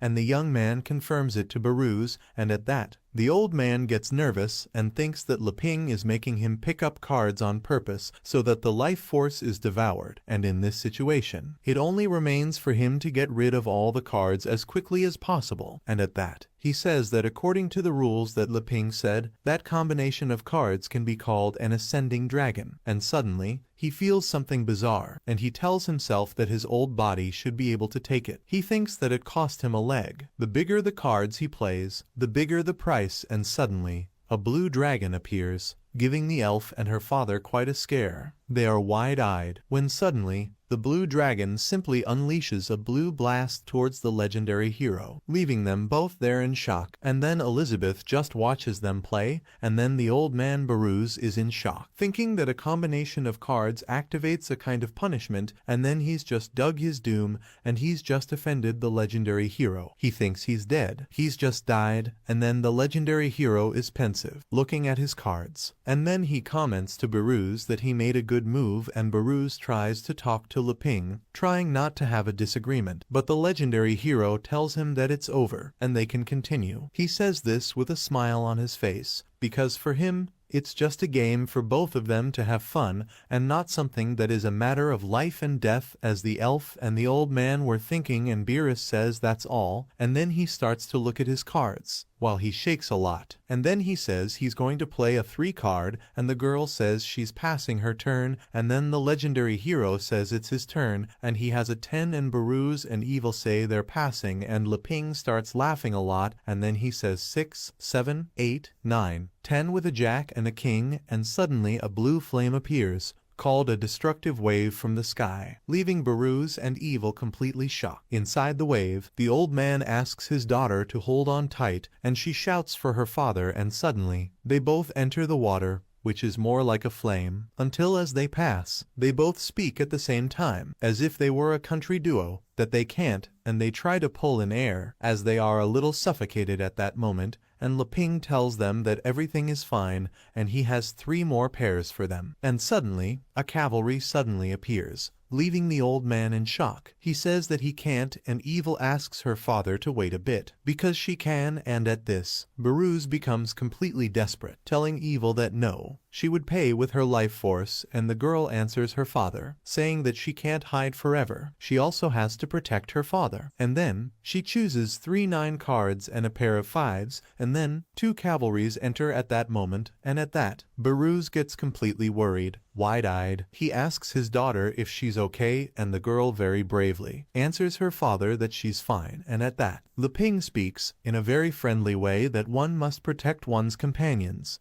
even if they sacrifice their own cards, and he says that Evil is doing a good job, because the most important thing in that game is determination, and at the same time, he thinks that he hadn't thought that they would get the hang of that card game so quickly. And then Baruz asks what he meant by determination, looking at his hand, and then, From their perspective, Leping, with a dark tone, says that it's already too late, leaving them wide-eyed, and Elizabeth, with her camouflage skills, thinks that it's not good that Leping's dark aura is appearing at that moment, and then, with a smile on his face, he puts 2 cards down. He had used the Joker card, which suddenly makes a scary clown appear, which freaks out both Evil and Baruz, and they shiver a lot, seeing that weird clown in front of them, and then the Queen of the Demons goes into shock, commenting on what he has summoned for those poor devils. The Supreme Clown King is a 3-star demon god, until the clown simply looks up and sees the Queen of Demons there, flying, and then he asks her why she was spying on him, and then he invokes a knife in his hand and tells her to be careful, because he could kill her, and then the Queen of Demons asks the Supreme Clown King who he thinks he's talking to, and at the same time, she thought that she had humiliated herself all this time in search of power, and had barely managed to reach the 3-star level of demon goddess, but that the bastard Leping had summoned something like that so suddenly, she couldn't understand how he could, and then Baruz tells his daughter that he's sorry, because her old father no longer has any strength left, and the girl asks her father not to blame himself. She says that it's all her fault, because she's the one who made Leping angry, and then the old man thinks that his life force has started to be absorbed voraciously, and then he starts to feel something, and then Leping is surprised and calls Baruz's uncle and asks what happened, and he thinks, and at the same time wonders, if maybe he hasn't recovered from his injuries yet, and then he looks at the cards and thinks that Uncle Baruz could have won by now, but he preferred to keep playing to entertain him, and he thinks it's such innocence. He thought he was good at that game, but he only ended up upsetting a tired man in the end, and then he starts shuffling the cards, making the Supreme Clown King simply disappear for the moment. He then gathers up the cards and leaves them all neatly organized, and then he says that it was a lot of fun and asks them both to rest and apologizes for any problems. And then Baruz goes into shock, his voice shaking. He says that this is the legendary hero. He finds it extremely difficult to read his intentions, and then the girl asks her father if they are still alive. At this, Elizabeth gets angry. She comments that this is ridiculous, in her mind, so the real intention of that ruffian in battling with those two was only to affect her. Then morning comes and a bird flies across the sky. And at this, everyone is outside, and Leping asks if they are sure they don't want to stay for a few more days, because the fruit he has planted is almost at harvest point. It would be good for them to eat some fruit. At this, Baruz bows to the legendary hero, saying that he couldn't bother Leping anymore, and that they would never forget his kindness and benevolence. At this, the young hero says that it's not that big a deal, and then Baruz tells him to please not worry about them when they leave, because they won't tell anyone that they've come all this way. At this, Leping laughs a lot and says that it's just barley tea and he doesn't really care, and then he takes Baruz's hand, saying that he should take this too, it's a souvenir, and then he gives the cards to Baruz, leaving him astonished, and then the legendary hero tells them to keep the cards. He tells Baruz that he's horrible at playing cards, so he'll make much better use of them than him. Just then, the Queen of Demons appears, saying hello, and she ends up surprising Baruz, and she tells them to hurry up and get out of there, making Evil and Baruz run so fast that they had quickly disappeared from around the young legendary hero. And he waved and said goodbye, and then Elizabeth turns away, saying that everything is fine, and now that everything is back to normal, she would like a snack. And the poor thing, the legendary hero, says that he understood and was already going to prepare a snack for her. And at that moment, completely desperate, Baruz was running, holding his daughter's hand, shouting at her to run. But he was running so fast, holding her hand, that he was making her fly, and the poor thing was already getting nauseous, telling him to stop. She just wanted him to stop running for a while, because she couldn't do it anymore. She got completely dizzy, until suddenly, the boy stopped running. He became very tired and was panting heavily. He stops for a while to breathe better, and then he comments that first it was the ordeal of the legendary hero, and then a threat from the Demon Queen, and he thinks that last night he had a vision of the Demon Queen cutting him and his daughter in half, but he grabs his own neck together with his daughter, and they realize that nothing happened at that moment. At this, the Demon Queen comments that she, Elizabeth, orders them to leave that place in the morning, and they won't leak anything about the Demon Queen and the legendary hero to the outside world. And at this, Baruz just agrees, calling her His Highness, and the Demon Queen continues, saying that if they don't comply with her will, the mark she has placed on their necks will rip their heads off. And so it was for this reason that they left Leping's house so suddenly. The poor guy just wanted to stay with them for a while longer, playing games and chatting, but the Demon Queen forced the father and daughter to run away as fast as they could, practically throwing them out of Leping's house. And at this, the white-haired old man said that the real story was that the Demon Queen and the legendary hero got tired of worldly conflicts. Evil looked ahead and told her father that she knew that place, and he realized it and looked at her too. He didn't understand and asked if he'd run that far. And Leping's robot puppy told himself that now he'd brought them there, they shouldn't bother the master or that savage anymore. What had really happened was that Leping's robot dog with its jet rocket flew up and carried the old man away, while he held his daughter by the hand, and Evil commented to her father that the bodies of the apostles of the Shadow Guild were still there, and the old man believed that there must be some high-level demon nearby, and they should get out of there as quickly as possible. And Wankai saw something approaching and asked himself what it was. And then, he tells himself that whatever it is, it's still better than taking them back to be killed by that wild woman. He was referring to the Queen of Demons. The trauma to the poor robot dog is real, and then, he opens a portal and enters, to save his rocket or even laziness to move his paws, and suddenly, several of those creatures had appeared, and then, a demonic being appears, much bigger than the other creatures. And when Baruz saw that, his eyes went wide,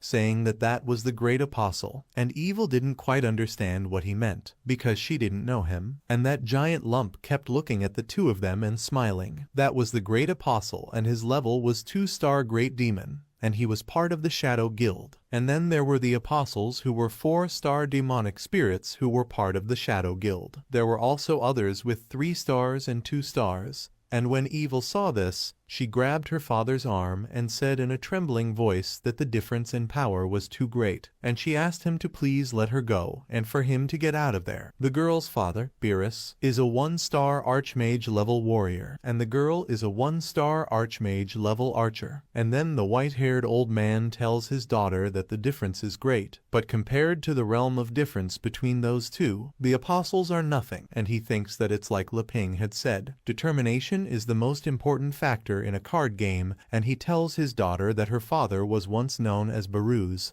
the Iron Heart of Heroes, and then he takes the cards and points at those creatures, causing an impact that impresses all the creatures that are there at that moment. He tells Evil that since her mother had returned to the tribe of elves, he ended up being trapped, and he made a mistake. Running away won't solve their problem. If they manage to get through this adversity, they will go to the tribe of elves to get her mother, just as he had done before. And then he summons the cards, bringing a combo of 4. The Archer Goddess, and Evil doesn't understand. She wonders what her mother was doing there, and Baruz shouts, saying that this is his card, and Evil's mother, the Archer Goddess, simply summons a bow and arrow, and then launches a huge arrow, which hits several of the apostles, but the most important of them, who looked more like the Cramulus, the great apostle, simply held the arrow. He even found the situation amusing. He was holding the arrow, but it didn't seem to be such a simple situation, because his arms started to shake a lot, and he realized that something wasn't right there, and he ended up being hit with everything. A shot that was right in his head, and then the old man simply put the cards away, making the Archer Goddess disappear at that moment. And as the cards demand a person's vital energy, the old man gave in, kneeling on the ground and leaving the girl worried, who quickly shouted for her father, and then, gasping for breath, he told her that her father was getting too old for this, and he urgently needed to change his profession, and he thought that, at last, he had understood the tip that Leping had given him. Determination is the trigger for strengthening the cards. And from that day on, a new class emerged on the plains of the heroes, the Master of Cards. Then, a week later, the young legendary hero was sitting under the shade of a huge tree, and there were 3 slices of watermelon. He was eating a watermelon, and he said to himself that that world of magic is phenomenal. The method of growing hybrid fruit worked there, and he thought that without many people to share it with, the pleasure of the harvest kind of lost its appeal for him. At that moment, the young hero, Leping, was immersed in deep and conflicting thoughts. He was reflecting on the complexity of the world around him, from the powerful demon queen to the warriors and elves who inhabited that reality full of enigmas and challenges. In his mind, he was pondering the contrast between his simple and quiet life on the farm, which he thought would be enough to guarantee his happiness, and the awakening of a restless desire that arose when he came into contact with the vast and unknown outside world. This new desire to explore, to discover, and to experience something beyond the monotony of rural life was growing inside him. Almost like an uncontrollable flame, he began to think that this incessant desire for more, even when one already has enough, was an inherent characteristic of human beings. For Leping, it was as if the human heart was never really satisfied. This insatiability made him feel weak and vulnerable, as if this constant ambition would only lead him to suffering or, worse, death. He thought that perhaps it would be better to quieten down, trying to convince himself that he should abandon these grandiose ideas and turn his attention to a simple and secure life. But before he could go any deeper into his melancholy, a sudden explosion shook the room, breaking the silence and his thoughts. When the dust cleared,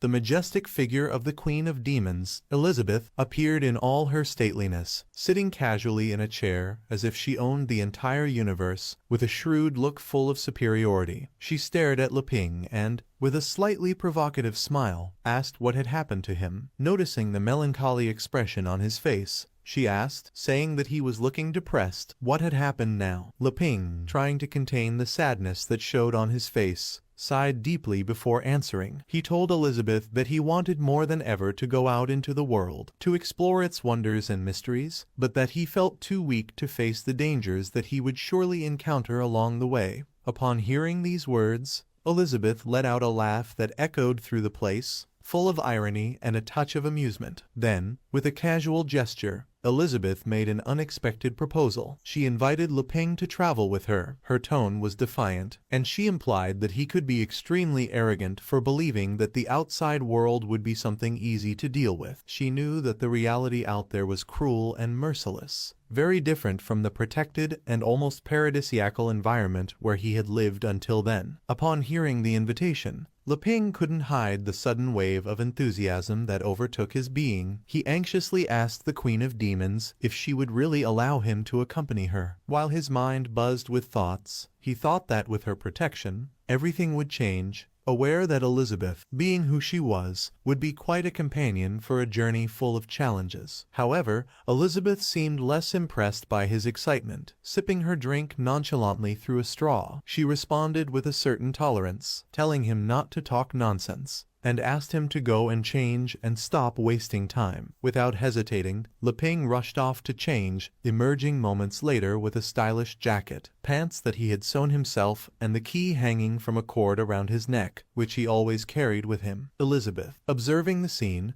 couldn't help but make a comment, admitting that the boy's cooking and sewing skills were really impressive. Without showing an ounce of humility, Leping replied with a confident smile that clearly these were his best skills. Meanwhile, Elizabeth was wearing a casual and practical outfit, black pants and a top that highlighted her imposing and agile posture. Wankai, Leping's faithful robot dog, began to bark excitedly around them. Elizabeth, with her typical authoritative manner, snapped her fingers, and a transfer portal began to form in the air, radiating a mysterious energy. The Queen of Demons looked at Leping and, with a determined air, she said that they should go soon. If we go through this portal, we will arrive directly at the nearest city. Leping, amazed at Elizabeth's skill, couldn't contain his admiration. He commented that this skill was incredibly convenient, and then, that was the same portal that had been used to help Wankai before. Elizabeth, without missing a beat, started walking towards the portal,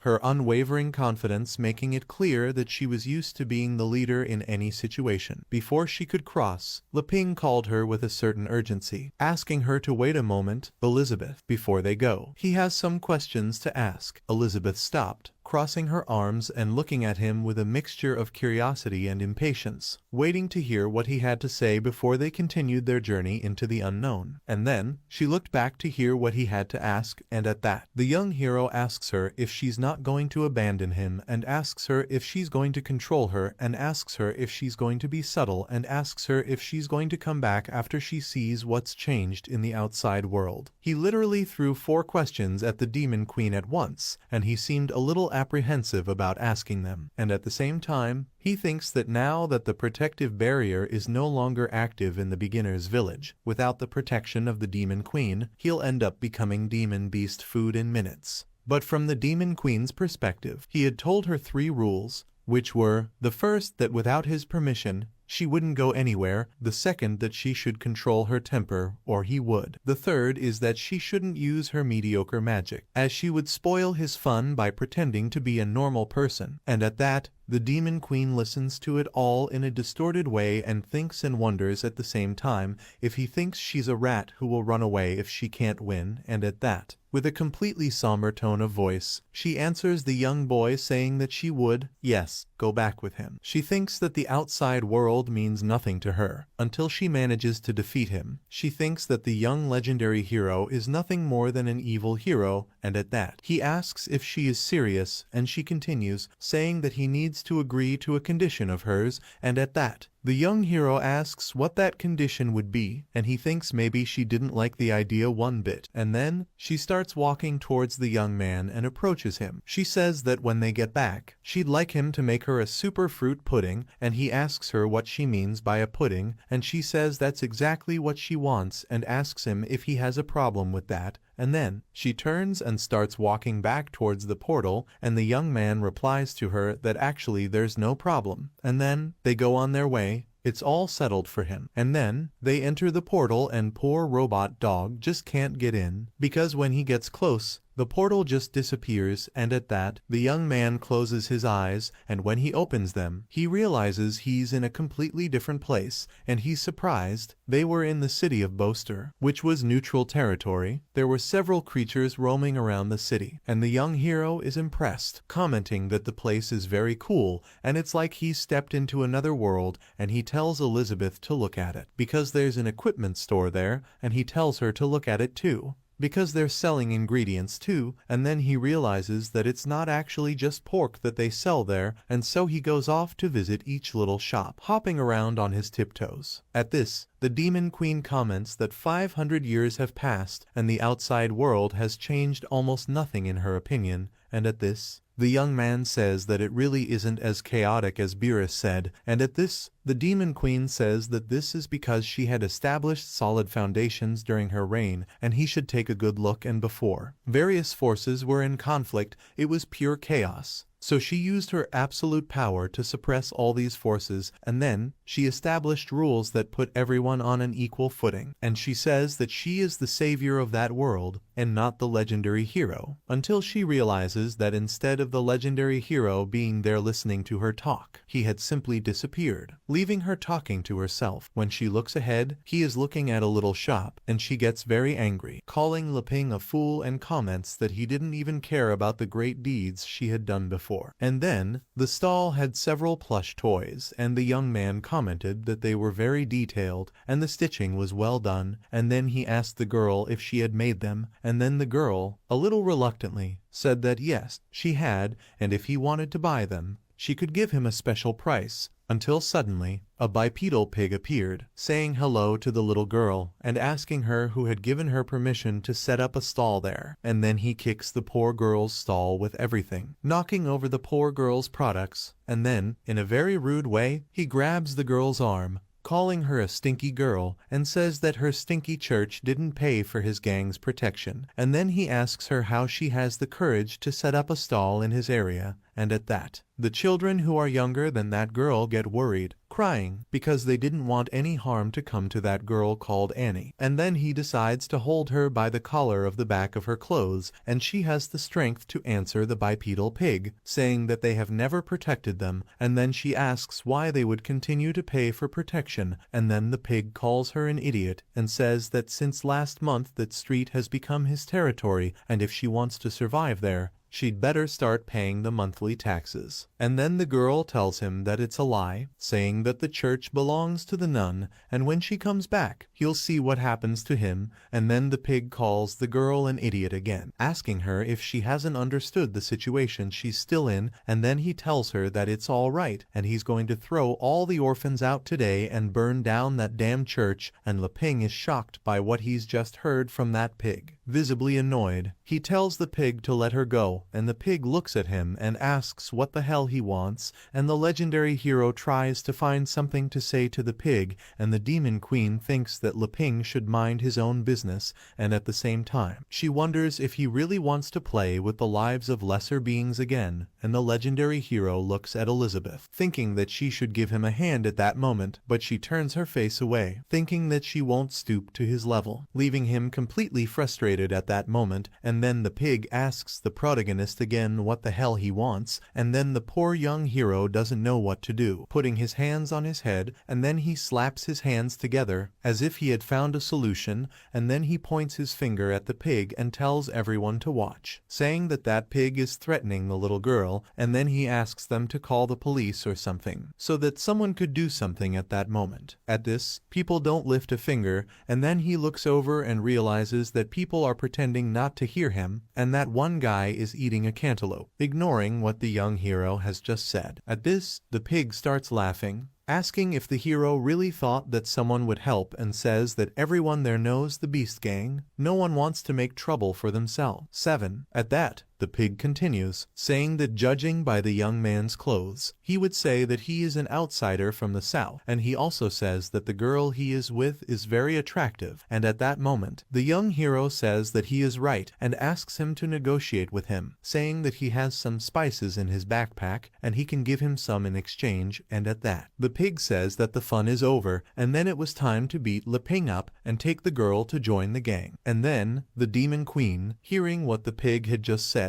with a very somber tone in her voice, asks him if he really thinks that anyone is qualified to imprison her, and says that the pig has annoyed her. At that moment, she really thought that she was imprisoned by Leping or something, and suddenly, the sky turns red and the pig gets scared, asking why the weather has suddenly changed, and then the sky just got redder and redder, drawing everyone's attention and bringing surprise to the people who were there. And then Leping told the demon queen to take it easy, because that way she would destroy the whole city, and then he started waving a little wind at her, telling her to calm down, and just giving them a scare would solve the whole problem, and he told her not to stoop to fighting normal people. And then, the demon queen, hearing him say that, says that she will spare their lives because of Leping, and then, the little girl called Annie thinks that the demon queen has powerful magic, but she has no idea who she is. And then, the pig wonders if it will rain, and then, he asks, in a cold sweat, if they really want to side with the orphans of the church, and at the same time, he thinks and wonders what is going on,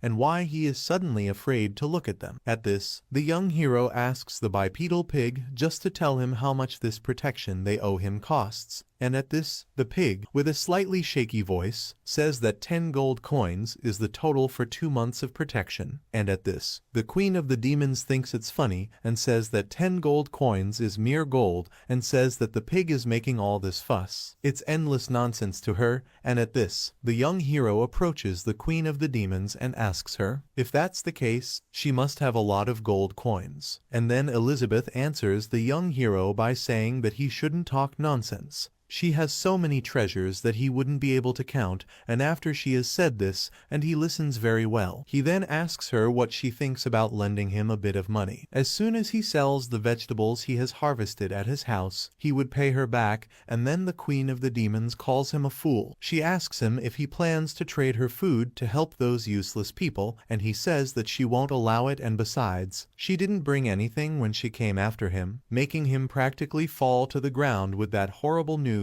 she just gave him. And then the pig asks the two of them if they have those coins or not, and Leping replies that it's just that he's a bit broke at the moment. And he asks if the pig will accept some products that he had brought in his backpack as payment, and at that, the pig gets furious hearing that question to him, asking if the young man is playing with his face, when suddenly, a bag flies and hits the pig's face with everything, and he gets furious. It was a bag of coins, and he asks who was responsible for that, but he realizes at that moment that it was a bag full of coins, and then, a man starts walking towards them. He tells them to stop disturbing them, and he was supposed to take the money and disappear. That was half unauthorized, and he was half horse and half human, and the pig, hearing him say that, laughs and replies that it was the guild sword saint who ended up giving him that money. The Thunder Centaur, and the pig says that it's all right, just because the Thunder Centaur is asking him to. Otherwise he would cause trouble for those two outsiders. And then he calls his gang to leave. But he looks at Annie and tells her that she won't be as lucky next month. And then, after the bipedal pig has left with his gang, the young protagonist goes over to Annie and lifts her up, and then, with a completely shaky voice, she thanks the young hero and the Queen of Demons, and then the boy thanks the Thunder Centaur for his help, and also says that he has fruit over there, and if he wants it, he could have it. And at that, the Thunder Centaur laughs, telling him not to worry about it, because it was no big deal, but if they were available, he would need their help, and at that, Annie asks what he means by help, and asks if she can do anything to help,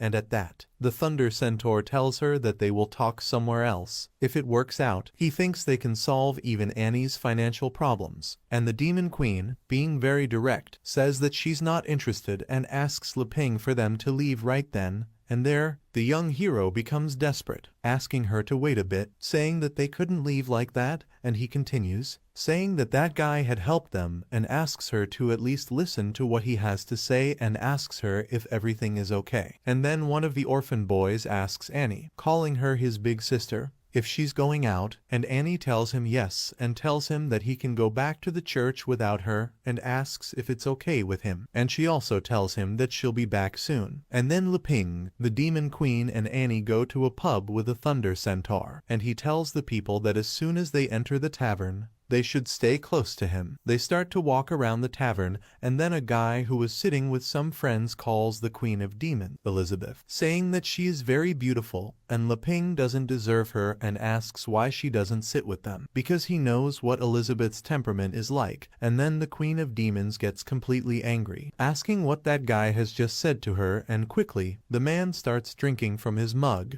without saying anything to her, shaking a lot, along with his colleague who was next to him. And then she tells the Thunder Centaur that it's all his fault, because he wanted to come to that place with all the useless people, and was wasting her time. And then the young hero tells her that they've arrived, pointing his finger at the door, and then the Thunder Centaur tells them to go in there, because no one will bother them there. And then he opens the door, and with a smile on his face, he tells her that he's back. And then, many girls were there, and they were completely happy to see him, saying that finally the master was back, and they were worried that they were almost going to look for him in the streets, and one of them asked their master to straighten her head, and the other asked the master to take her next time, and then, being a little difficult to pay attention to all of them at once, the Thunder Centaur apologized to the people he had just brought, and also said that he had forgotten to tell them that he has several wives. At this, the young hero is shocked to hear him say that he had several wives, and then they all sit down at the table, while one of the Thunder Centaur's several wives serves tea to the people he has brought, and then the Thunder Centaur tells them to allow him to introduce the wives, and then he approaches one of them and says that he will start with Gasha. He says that she is by his side. She has the warrior class of sword and shield. Then there's Lolo, an assassin, and Glee, a maid. Lolo was the half-cat girl and Glee was the blonde girl next to her. And to finish off, there's Jellia, who is an incredible archer, being the Centaur of Thunder, and she looks at him completely in love, listening to the compliment he's just given her, at which point the young hero asks her if she's an elf, and she says that he met an elf girl not long ago. And then the Demon Queen simply tells them that she's done with the small talk and asks the Thunder Centaur to get straight to the point. She asks what he wants after all, because she simply doesn't have all day to waste on him, and after she's said that, Gacha asks what's wrong with that woman,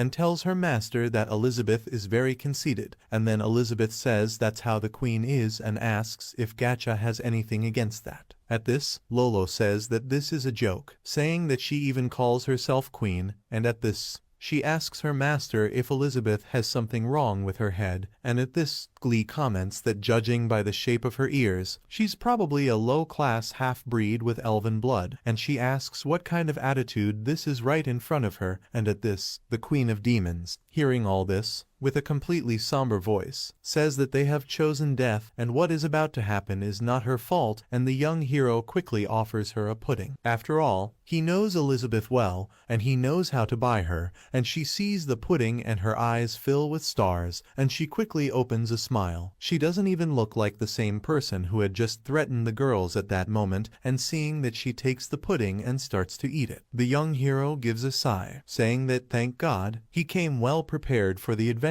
he is having with her, and at that moment, he tries to explain, saying that he came with Elizabeth from a very distant and nameless tribe until then, and she is the princess of that tribe and her name is Elizabeth, and he is her squire, and he is called Leping, and at that, after listening to the young man, Lolo comments that this is why her manners leave a lot to be desired. She understood that the reason is because she is from an isolated tribe. And then Glee asks if, since her name is Elizabeth, she came from a tribe that worships the demon queen, and she wanted to know if she was sure about that, and the young hero tells the Thunder Centaur's wives that it's Elizabeth's first time in the outside world, and so she's adapting to the cultural differences, and he thinks that explanation will probably work, and they'll be able to cover it up. And after he's said that, the Thunder Centaur says that he's right and he'd like to get straight to the point, saying that he'd like to ask them for help in a treasure hunt in a dungeon, and at the same time, he thinks that that terrible power he felt out there in the street doesn't seem to be from a tribal princess, and he's left with doubts in his mind, and at that, the legendary hero asks what he meant by a treasure hunt, and then he asks Annie what a dungeon is like, and she explains to him that they say dungeons with treasures are magical spaces created by ancient and powerful beings to hide their possessions, which are usually quite hidden, and at that, the young hero says he understood what she meant, and the Thunder Centaur says that's exactly what she just said, and he worked hard to get information about this hunt. But the condition for opening the barrier is a group of 8 people, and Leping responds, saying that he understands, and then the Centaur wants his help to complete the places, and Annie starts counting, seeing that it makes 8 with her, and then she goes into despair, asking if she really had to go to that dungeon. She gets so frustrated that she cries, and then the young legendary hero asks her what's wrong, because dungeons with treasures have valuable items, and he doesn't understand why she's crying, and Annie, her voice shaking and crying a lot, explains to Leping that since he doesn't understand, dungeons are very dangerous places, especially for her who is only a 4-star mage. She was sure that she would die if she entered a dungeon, and at that,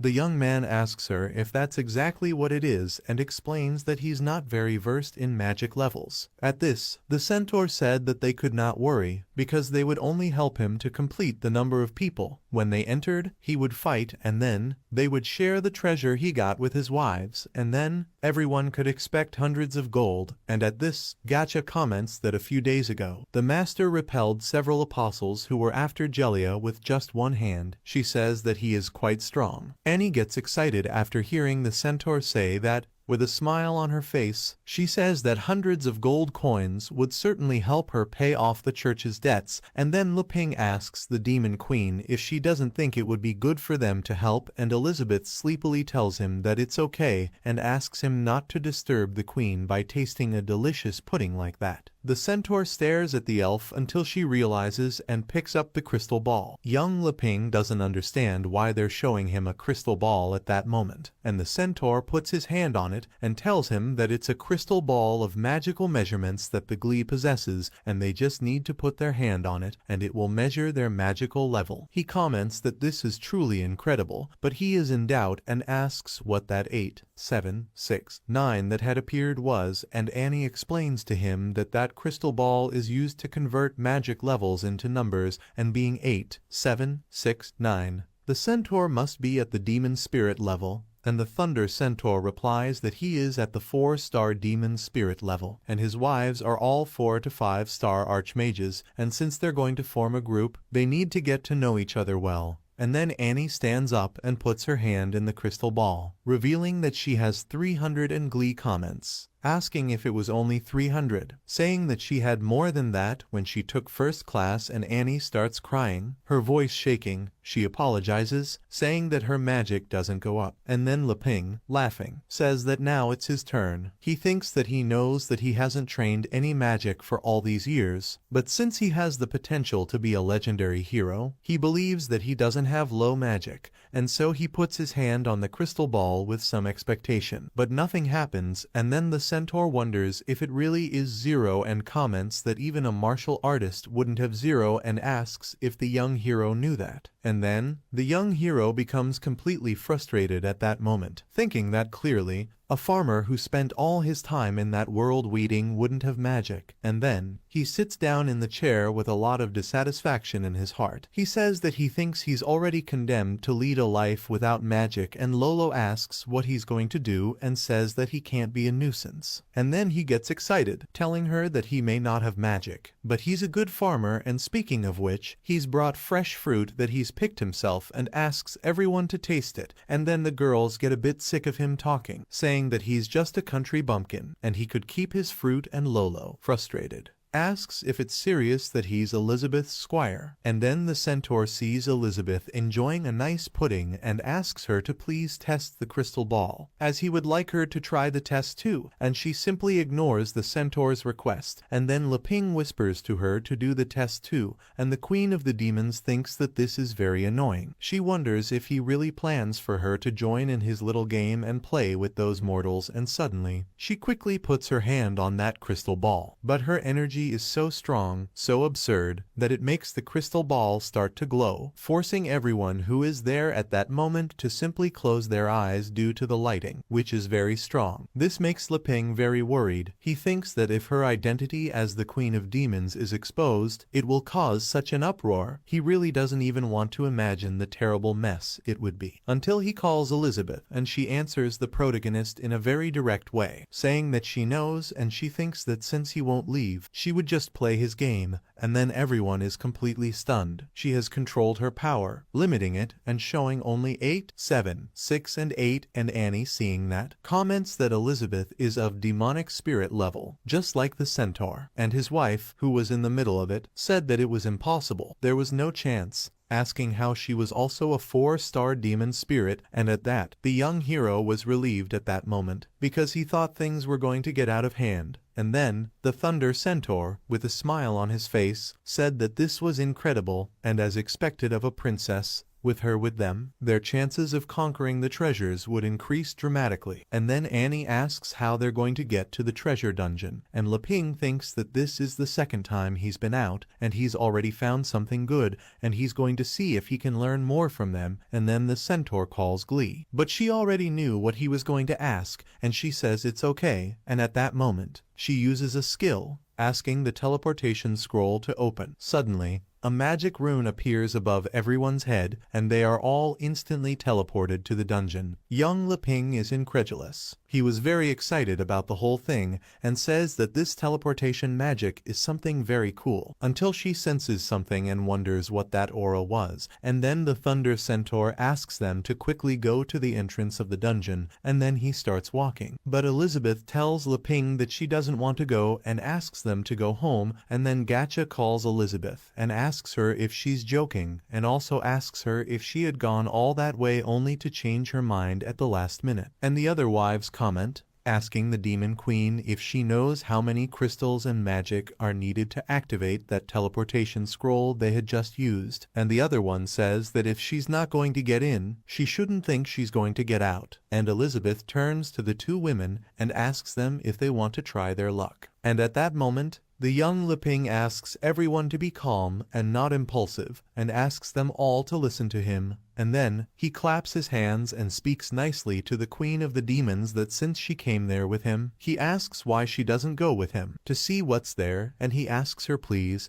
and then Annie asks if Elizabeth had noticed, saying that inside the barrier there is a power very similar to hers, and then Leping, hearing Annie say this, asks what she means by a magical power similar to Elizabeth's, and also asks what she's talking about, until suddenly the centaur approaches the young man and touches him on the shoulder. He asks permission and asks the queen of the demons, with his hand outstretched, for her to trust him, because he will protect her, and then he asks her please to enter that dungeon with him, as if his words could change anything. After all, he doesn't know her. And then she looks at the centaur in a skeptical and disdainful way, and then she just leaves him in a vacuum, without taking his hand, and then she just ignores him and starts walking. And then she goes to Leping and tells him that it's okay, she's going to play his game, since he hardly comes out of hiding, and she also asks the young hero to hurry up and follow her. And this makes him a little apprehensive, because this could be the trigger for her to expose her real identity. And then the two of them start walking, while the others just watch, and suddenly the barrier is undone, leaving Annie quite surprised at that moment, and after they enter, the barrier goes back in place, and at that, the young Leping doesn't understand, asking if the barrier has closed again, and then he asks if they couldn't go back the way they came, and at that, the queen of the demons answers him, telling him to stop being silly, and he says that they are in a magical space. Unless they are more powerful than the person who conjured that barrier, it will be impossible to get out, and then, unless they find the goal and fulfill what is established, no one will be able to leave that place. And at that, one of the centaur's wives laughs and says that as long as the master is with them, they will definitely be able to get it, and at that Gacha tells her not to brag so much. At this, Annie asks Jelia what that is, and Jelia answers her, laughing a little, saying that of course they're talking about the gold and the treasure, and asks her not to worry, because they won't forget her. And at this, the legendary hero says that there's a fork in the road ahead of them and asks where they're going, and at the same time, he thinks that whatever the case, with Elizabeth there to cover him and the others, he believes that they won't have any major problems. And then Lolo asks the Thunder Centaur if they should split up, and he says not yet. And then he asks Glee to use that technique, and she says it's okay. Then she quickly reaches out with her staff and slams it into the ground, which quickly causes a shockwave to spread, and she says that the technique is for spreading magic. She tells them all to just watch, as she'll find a shorter route to the treasure in no time, at which point Elizabeth tells her she's a fool, and the magic spreads far and wide, to the point of making Glee completely tired because it takes up so much of her mana. And then the Thunder Centaur asks Glee how the labyrinth is, and she, gasping for breath and sweating profusely, answers him, saying that she can't see the end of the labyrinth. She's even spread her magic to the limit and still can't find the end. And Gacha, having heard her say that, says that there's no chance, because her magic is capable of being spread over 3 kilometers, and the woman next to her asks if she then has to use spiritual divination. But there's a catch. She still only has 34% accuracy, and Lolo says that she suggests they split up. She can use a clone for support, and at that, the legendary hero whispers, asking Elizabeth if she already knows the way. And she replies that obviously she already knows. She explains that this is the labyrinth of illusion, and those ignorant brats will never get out of there until they decide to explore it to the end. And Leping asks her why she doesn't help them, so they can pay off the debt she owes them, and the Demon Queen replies that no, she's lost her will, and now she just wants to see them perish. Then Annie points ahead and says that if they go through the 3rd cave, they should be able to reach their destination. And at that, the Queen of the Demons is just watching her, and then, very excited, the young legendary hero with a smile on his face asks Annie how she knows that, and Annie answers the boy, saying that it's just a guess, because there's a peculiar magic coming from that direction, and Glee, a little annoyed, says that this is all nonsense, asking how she didn't feel that magic. She also comments that a mere 4-star mage should keep her mouth shut instead of talking nonsense, and at that, poor Annie is completely baffled and apologizes for having made that guess, and Glee continues, saying that she can't have explored to the end, but according to what she has explored, the last passage is the one with the fewest monsters. Pointing to the place, she asks the master for everyone to go that way, and at that, The centaur asks what the group thinks of it, and Lolo replies that she still thinks it would be better for them to act in small groups, and Gacha replies that she thinks Glee is right. Even if they go the wrong way, they can still come back together, and it's the safest option. And at that, Glee says that's exactly it and asks her master to please believe her, and at that, the Thunder Centaur draws his conclusion, saying that then, they go together to the last cave, and at that, Annie goes into despair and screams saying no, anywhere but the last cave. And then, she uses a technique called puppet magic,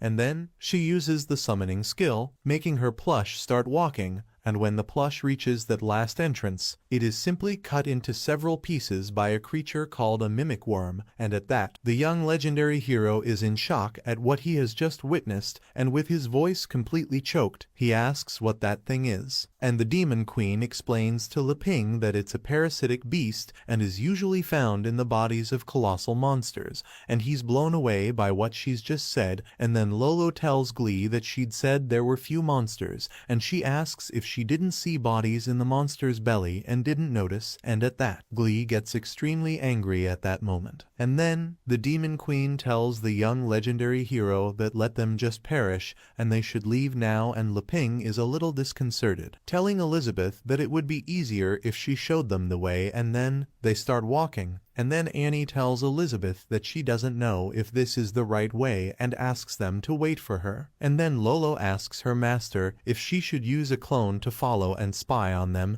and the Thunder Centaur answers her, saying that she doesn't need to, and at that, he puts his hand on his chin and thinks that seeing a mimic worm, she shouldn't be able to make a decision and move forward so calmly and confidently, and he sees that Elizabeth is still shrouded in mystery, and so, he tells his wives that they should follow Leping, Elizabeth, and Annie. Then some bats started to appear and the centaur's wives started to fight, and at that moment, the Thunder Centaur drew his sword and cut 2 bats in half, and then he asked the women if they had finished there, and Gacha, a little tired, said yes. But the waves of monsters kept coming from that route, and she was completely out of breath at that moment. And then the young protagonist was hiding behind the Demon Queen. He was asking Elizabeth if they were safe there. But Annie was also hiding behind her, and Elizabeth looked at the legendary hero and said that he was playing the fool. Until suddenly, Glee pointed her finger at the Demon Queen, saying that it's all her fault, telling her to take a good look at the route she brought them on, because it's full of monsters, and Queen Elizabeth comments that the more concentrated the magic, the more monsters will be attracted naturally, and asks if Glee shouldn't know that, since she's a mage. And Glee, completely annoyed, and with a completely harsh tone of voice,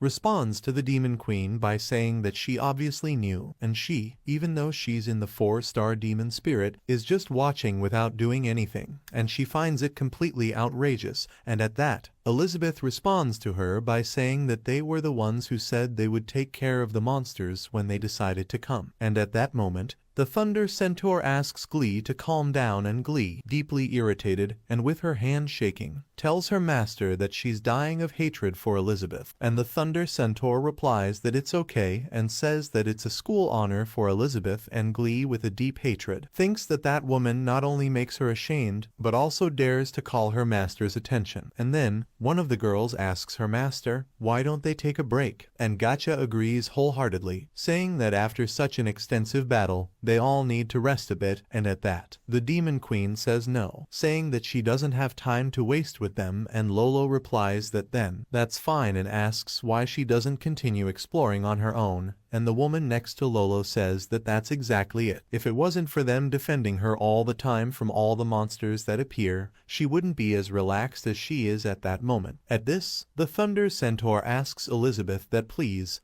it would be better if everyone rested a bit. He explains that they need to drink elven potions for their status to recover a bit, and the legendary hero asks what he means by elven potion. And at this, the Queen of the Demons asks Leping what the problem is, and also asks if he would like to try it, and the young man answers her, laughing a bit and saying that he has never tasted it, and then it made him want to try it. He goes on to say that an unknown taste might open up new horizons for his cooking techniques, and at this, this, the demon queen thinks that he has had enough of eating divine food and is now wanting to try worldly food, and she tells him that it's okay. Then they build a fire and everyone sits by it to warm up a bit. At this, the girl says that Jellia's elven potion is very good and Gotcha comments that she has finally recovered, but she doesn't know how long it will take them to find the treasure, and suddenly, a potion appears in Jellia's hand, and she says that this is her special potion. It strengthens all the statuses of those who drink it, and she directs it to the demon queen, saying that as she is so powerful, she wouldn't need to drink her potion. And then the centaur asks Jellia to stop being so rude, and Jellia apologizes to the master, and then she throws the potion towards Elizabeth, and then she also throws a potion at the young boy, and he is surprised, asking Elizabeth if she is sure she doesn't want it, saying that then he will drink it, and quickly he takes the lid off the bottle and starts to drink it, and he doesn't like it very much. And he comments that the taste of grass is very strong, and he doesn't think he can drink it, so he asks Annie if she wants it. But Annie thanks him and says that she hadn't spent that much magic, and so she didn't need it. And Jellia gets a bit upset, commenting that giving it to a fake magician would be a waste. And the demon queen says that since it's like that, she would throw the potion away, and then she starts pouring the vial, and Jellia becomes completely enraged, asking what she's trying to do by throwing away her elven potion,